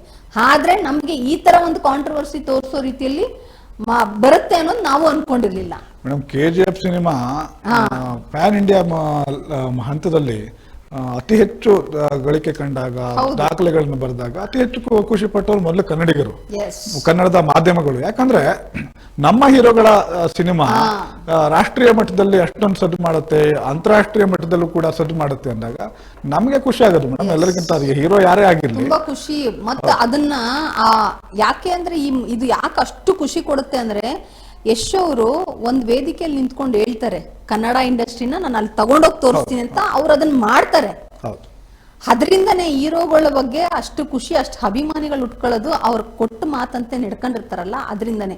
ಇಲ್ಲಿ ಹೀರೋಗಳಿಂದ ಪ್ರಾಬ್ಲಮ್ ಆಗ್ತಿಲ್ಲ. ನಾನು ಹೇಳ್ದಾಗೆ ಆ ಕಡೆ ಈ ಕಡೆ ಇರೋರಿಂದನೇ ಪ್ರಾಬ್ಲಮ್ ಆಗ್ತಿದೆ. ಈಗ ಮೂವಿಯಲ್ಲಿ ಆಕ್ಟಿಂಗ್ ಮಾಡ್ತಾರೆ, ಬಾಹುಬಲಿ ಸಿನಿಮಾದಲ್ಲಿ ಒಂದು ಚಿಕ್ಕ ರೋಲ್ ಅನ್ನು ಮಾಡ್ತಾರೆ. ಅಂತವೆಲ್ಲ ಏನು ಸಿನಿಮಾ ಅಥವಾ ಹೋಗಿ ಏನು ಕಪಿಲ್ ಶರ್ಮಾ ಶೋದಂತಹ ಹಿಂದಿ ರಿಯಾಲಿಟಿ ಶೋಗಳಲ್ಲಿ ಭಾಗವಹಿಸಿ ಬರ್ತಾರೆ. ಅವಾಗ ಸಂತೋಷ ಪಟ್ಟವರು ಕೂಡ ಕನ್ನಡಿಗರೇ. ಅವಾಗ ದರ್ಶನ್ ಅಭಿಮಾನಿಗಳು ಕೂಡ ಖುಷಿ ಪಡ್ತಾರೆ, ಯಶ್ ಅಭಿಮಾನಿಗಳು ಕೂಡ ಖುಷಿ ಪಡ್ತಾರೆ. ಇಷ್ಟ ಆಗೋದ್ರಿಂದನೇ ಅವ್ರಿಗೆ ಅಭಿನಯ ಚಕ್ರವರ್ತಿ ಅನ್ನೋ ಒಂದು ಬಿರುದು ಅವ್ರಿಗೆ ಅಷ್ಟು ಸೆಲೆಬ್ರಿಟೀಸ್ ಅಷ್ಟು ಖುಷಿ ಪಟ್ಟಿ ಅಷ್ಟು ಜೋಶಿಂದ ಹೇಳೋದು. ಒಂದು ಸಿನಿಮಾ ಬಂದಾಗ ಮೇಡಮ್, ಯಾರು ಕೂಡ ಅಭಿಮಾನಿಗಳಿಗೆ ಮಾತ್ರ ಸೀಮಿತವಾಗಿ ಸಿನಿಮಾ ಮಾಡ್ಲಿಕ್ಕೆ ಹೋದ್ರೆ ಅದು ಸಕ್ಸಸ್ ಕಾಣ್ಲಿಕ್ಕೆ ಸಾಧ್ಯ ಇಲ್ಲ. ಎಲ್ಲರೂ ನೋಡಿದಾಗ ಮಾತ್ರ ಸಕ್ಸಸ್ ಆಗುವಂಥದ್ದು, ಹಿಟ್ ಆಗುವಂಥದ್ದು, ಸೂಪರ್ ಹಿಟ್ ಆಗುವಂಥದ್ದು. ಈ ಒಂದು ನಾವು ತೆಲುಗು ಸಿನಿಮಾ ರಂಗವನ್ನು ನೋಡಿದ್ರೆ ಮೇಡಮ್, ಇಲ್ಲಿಗಿನೂ ಜಾಸ್ತಿ ಸೂಪರ್ ಸ್ಟಾರ್ಗಳಿದ್ದಾರೆ ಅಲ್ಲಿ. ಆದ್ರೂ ಕೂಡ ಅದು ಏನು ನ್ಯಾಷನಲ್ ಲೆವೆಲ್ ಅಲ್ಲಿ ಅಷ್ಟು ದೊಡ್ಡ ಹಿಟ್ಗಳ ಮೂವಿಗಳನ್ನ ಕೊಡ್ತಾರೆ ಅವರು ಅಂದ್ರೆ, ಅವರು ಮೊದಲು ಅಲ್ಲಿನ ಅಭಿಮಾನಿಗಳು, ಅಲ್ಲಿನ ಜನರು ತಮ್ಮ ಹೀರೋಗಳನ್ನ, ತಮ್ಮ ನಟರನ್ನ ಆರಾಧಿಸ್ತಾರೆ. ಅವರು ಯಾರದೇ ಮೂವಿ ಬಂದ್ರು ಕೂಡ ನಾವು ಹೋಗಿ ನೋಡ್ಬೇಕು, ಆ ಸಿನಿಮಾನ ಗೆಲ್ಲಿಸ್ಬೇಕು ಅಂತೇಳಿ ಅವ್ರು ಮುಂದಾಗ್ತಾರೆ. ಅದೇ ರೀತಿಯಾಗಿ ನಾವು ಕೂಡ ಇಲ್ಲಿ ನಮ್ಮ ಹೀರೋಗಳು, ಯಾಕಂದ್ರೆ ಈಗ ಮೊನ್ನೆ ಪುಷ್ಪ 2 ಸಿನಿಮಾ ಕರ್ನಾಟಕದಲ್ಲೂ ಕೂಡ ಸಾಕಷ್ಟು ಚಲನದ ಮಂದಿರಗಳಲ್ಲಿ, ಚಿತ್ರಮಂದಿರಗಳಲ್ಲಿ ಬಿಡುಗಡೆ ಆಗಿತ್ತು ಮೇಡಮ್. ಇಲ್ಲಿ ಬಿಡುಗಡೆ ಆದಾಗಲೂ ಕೂಡ ಕನ್ನಡ ವರ್ಷನ್ ಬಿಡುಗಡೆ ಆದಾಗ ನಾವು ಮುಗಿಬಿದ್ದು ಹೋಗಿ ನೋಡಿದೀವಿ ನಮ್ಮ ಕನ್ನಡಿಗರು. ಓಕೆ, ಅವರ ಸಿನಿಮಾಗಳನ್ನು ಕೂಡ ನಾವು ನೋಡೋಣ, ಅದು ಬೇಡ. ಆದ್ರೆ ನಾವು ಕನ್ನಡಿಗರ ಈಗ ಮ್ಯಾಕ್ಸ್ ಬಂದಾಗ ಅಥವಾ UI ಬಂದಾಗ ನಾವು ಇಲ್ಲಿ ಹೀರೋ, ತಮ್ಮ ಹೀರೋಗಳು ಅಥವಾ ಸ್ಟಾರ್ ವಾರ್ಗಳು ಇದೆಲ್ಲವನ್ನು ಸೈಡಿಗಿಟ್ಟು, ಇದೆಲ್ಲವನ್ನು ಬದಿಗಿಟ್ಟು ನಾವು ಹೋಗಿ ನಮ್ಮ ಚಿತ್ರಗಳನ್ನ ನೋಡಿದಾಗ ನಮ್ಮ ಚಿತ್ರಗಳು ಕೂಡ ರಾಷ್ಟ್ರೀಯ ಮಟ್ಟದಲ್ಲಿ ಖ್ಯಾತಿ ಪಡಿತವೆ, ಸದ್ದು ಮಾಡ್ತವೆ, ಸಾಕಷ್ಟು ದುಡ್ಡುಗಳನ್ನ ಮಾಡುತ್ತೆ, ಅವಾಗ ದಾಖಲೆಗಳನ್ನ ಬರೆಯುತ್ತೆ. ಅವಾಗ ಮತ್ತೆ ಖುಷಿ ಆಗುತ್ತೆ. ಸ್ಟಾರ್ ವಾರ್ ಎಲ್ಲದನ್ನು ಪಕ್ಕಕ್ಕಿಟ್ಟು ಫಸ್ಟ್ ನಮ್ಮ ಕನ್ನಡ ಮೂವಿ, ನಮ್ಮ ಭಾಷೆ, ಇದ್ರ ಬಗ್ಗೆ ಹೆಚ್ಚು ನಾವು ಆಸಕ್ತಿ ಹೊಂದಿ ಖುಷಿಯಿಂದ ಸಿನಿಮಾಗಳನ್ನ ಹಿಟ್ ಮಾಡ್ಲಿಕ್ಕೆ ನಮ್ಮಂತ ಅಭಿಮಾನಿಗಳಿರ್ಲಿ ಅಥವಾ ಪ್ರೇಕ್ಷಕರಿರ್ಲಿ ಸಪೋರ್ಟ್ ಮಾಡಿದ್ರೆ ಖಂಡಿತ ನಾವು ಕೂಡ ಇಂಡಿಯಾದಲ್ಲಿ ಪ್ಯಾನ್ ಇಂಡಿಯಾ ಅನ್ನೋ ವಿಚಾರ ಏನಿದೆ ಆ ವಿಚಾರದಲ್ಲಿ ಇವತ್ತೇನು ನಾವು ಪುಷ್ಪ 2 ಬಗ್ಗೆ ಮಾತಾಡ್ತಿದೀವಿ, ಅದೇ ರೀತಿ ಮ್ಯಾಕ್ಸ್ ಬಗ್ಗೆನೂ ಮಾತಾಡ್ತೀವಿ, UI ಬಗ್ಗೆನೂ ಮಾತಾಡ್ತೀವಿ. ಅದು ಫಸ್ಟ್ ಸಾಧ್ಯ ಆಗೋದು ನಮ್ಮಲ್ಲಿ ಏನು ಅಲ್ಲಲ್ಲಿ ನಮ್ಮ ಬಾಸ್ ಅಂದ್ರೆ ಇದೆಲ್ಲ ಬಿಟ್ಟು ಅಲ್ಟಿಮೇಟ್ ಪಿಕ್ಚರ್ ಹೇಗಿದೆ, ಕಂಟೆಂಟ್ ಹೇಗಿದೆ, ಖುಷಿ ಕೊಡ್ತಿದೆ, ಎಂಟರ್ಟೈನಿಂಗ್ ಆಗಿದೆ. ಮೂವಿ ಮಾಡೋದೇ ಏನಕ್ಕೆ? ಒಂದು ಒಳ್ಳೆ ಮೆಸೇಜ್, ಒಂದು ಒಳ್ಳೆ ಎಂಟರ್ಟೈನ್ಮೆಂಟ್ ಅಂತ. ಅದನ್ನ ಕನ್ಸಿಡರ್ ಮಾಡಿ ಅದ್ರ ಬಗ್ಗೆ ಜಾಸ್ತಿ ಒತ್ತು ಕೊಟ್ರೆ ಖಂಡಿತ ನಾವು ಗೆಲ್ತೀವಿ. ಕಂಟೆಂಟ್ ಬಗ್ಗೆ ಜಾಸ್ತಿ ಒತ್ತು. ಅದು ಮ್ಯಾಕ್ಸ್ ವಿಚಾರದಲ್ಲಿ ಆಗಿದೆ ಕೂಡ. ಅದರಿಂದನೇ ಅಷ್ಟು ಬೇಗನೆ ಸೆಲೆಬ್ರೇಷನ್ ಮಾಡೋಕ್ಕೂ ಈ ಖುಷಿ ಹಂಚ್ಕೊಳಕ್, ಅದ್ರ ಮಧ್ಯೆ ಈ ತರ ಒಂದು ಕಾಂಟ್ರವರ್ಷಿಯಲ್ ವಿಚಾರಗಳಿದೆಯಲ್ಲ ಇದನ್ನ ನಡಿಬಾರ್ದು.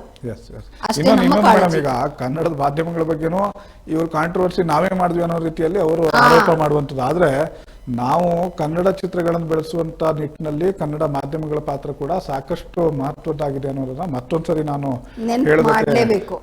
ಹೇಳಲೇಬೇಕು ಮೇಡಮ್. ಅಲ್ಲ, ಅವ್ರ ಭ್ರಮೆಯಲ್ಲಿದ್ದಾರೆ ಬಿಡಿ, ನಾವ್ ಯಾರು ಕಾಂಟ್ರವರ್ಸಿ ಮಾಡಲ್ಲ. ಅವ್ರು ಮಾಡಿರೋ ಕಾಂಟ್ರವರ್ಸಿ ಇವಾಗ ಬೇರೆಯವ್ರ ಮೇಲೆ ಹಾಕ್ತಿದಾರೆ ಅಷ್ಟೇ. ಆ ಭ್ರಮೆಯಲ್ಲಿ ಇದ್ರೆ ಅದು ಅವ್ರ ಭ್ರಮೆ ಅಷ್ಟೇ. ಯಾವತ್ತು ಮಾಧ್ಯಮಗಳು ಆ ಕಾಂಟ್ರವರ್ಸಿ ಉಟ್ಕೋಣ ಈ ಹೌದು, ನಾವು ಮಾಧ್ಯಮದವರಾಗಿ ನಮ್ಮ ಕರ್ತವ್ಯ ನಾವು ಹುಡ್ಕೋದು, ಏನ್ ಆಗ್ತಿದೆ ಏನ್ ಹೋಗ್ತಿದೆ, ಯಾವ ಸರಿ ಯಾವ ತಪ್ಪು ಅಂತ ತೋರ್ಸೋ ಕೆಲಸ ನಮ್ದು. ಆದ್ರೆ ಅದನ್ನ ಮಾಡಿದವರು ಅದು ಗಮನ ಇಡದೆ ಮಾಡಿದ್ರಿಂದ ನಾವು ತೋರಿಸ್ತಾ ಇದೀವಿ. ಅಂದ್ರೆ ಇದು ಆಗಬಾರ್ದು, ಈ ಗಲಾಟೆಗಳು ನಡಿಬಾರ್ದು, ಮತ್ತಿದೊಂದು ದೊಡ್ಡ ಕಿಚ್ಚಾಗಿ ಹಬ್ಬಬಾರ್ದು ಅನ್ನೋ ಉದ್ದೇಶದಿಂದ ನಾವು ಮಾಡ್ತಾ ಇದೀವಿ ಅಷ್ಟೇ. ನಾವು ಪ್ರಜಾಶಕ್ತಿ ಟಿವಿಯ ಕಳಕಳಿ ಇಷ್ಟೇ. ಯಾಕಂದ್ರೆ ಪ್ರತಿಯೊಂದು ಕನ್ನಡದ ಸಿನಿಮಾ ಬಂದಾಗಲೂ ಕೂಡ ಅದು ಯಾರದೇ ಹೀರೋ ನಟನೆ ಮಾಡಿರಲಿ ಅಥವಾ ಸಣ್ಣ ಪುಟ್ಟ ಹೊಸ ನಟರು ಸಿನಿಮಾ ಆಕ್ಟಿಂಗ್ ಮಾಡಿದಾಗಲೂ ಕೂಡ ಆ ಸಿನಿಮಾಗಳನ್ನ ಗೆಲ್ಲಿಸುವಂಥ ಕೆಲಸ ಆಗಬೇಕು. ಕನ್ನಡ ಚಿತ್ರರಂಗ ಮತ್ತಷ್ಟು ಏನು ಬೆಳಿಬೇಕು ಅನ್ನುವಂಥದ್ದೇ ನಮ್ಮ ಆಶಯ ಆಗಿರುವಂಥದ್ದು. ಈ ನಿಟ್ಟಿನಲ್ಲಿ ಯಾವುದೇ ಅಭಿಮಾನಿಗಳು ಕೂಡ ತಮ್ಮ ಹೀರೋಗಳು ಅಥವಾ ಈ ಸ್ಟಾರ್ ವಾರ್ಗಳು ಇದನ್ನೆಲ್ಲ ಮಾಡೋದು ಬಿಟ್ಟು ಕನ್ನಡದ ಚಿತ್ರವನ್ನ ಏನು ನೋಡಿ ಕನ್ನಡ ಚಿತ್ರವನ್ನ ಬೆಳೆಸುವಂತ ಕೆಲಸವನ್ನ ಮಾಡೋಣ ಅನ್ನುವಂಥದ್ದು ನಮ್ಮ ಕಳಕಳಿ ಆಗಿರುವಂಥದ್ದು. ಇದಾಗಿತ್ತು ಇವತ್ತಿನ ವಿಶೇಷ. ಈ ರೀತಿಯ ಇನ್ನಷ್ಟು ಮಾಹಿತಿಯೊಂದಿಗೆ ನಿಮ್ಮ ಮುಂದೆ ಬರ್ತೀವಿ. ಅಲ್ಲಿವರೆಗೂ ನೋಡ್ತಾ ಇರಿ ಪ್ರಜಾಶಕ್ತಿ ಟಿವಿ, ಇದು ನಿಮ್ಮ ಧ್ವನಿ.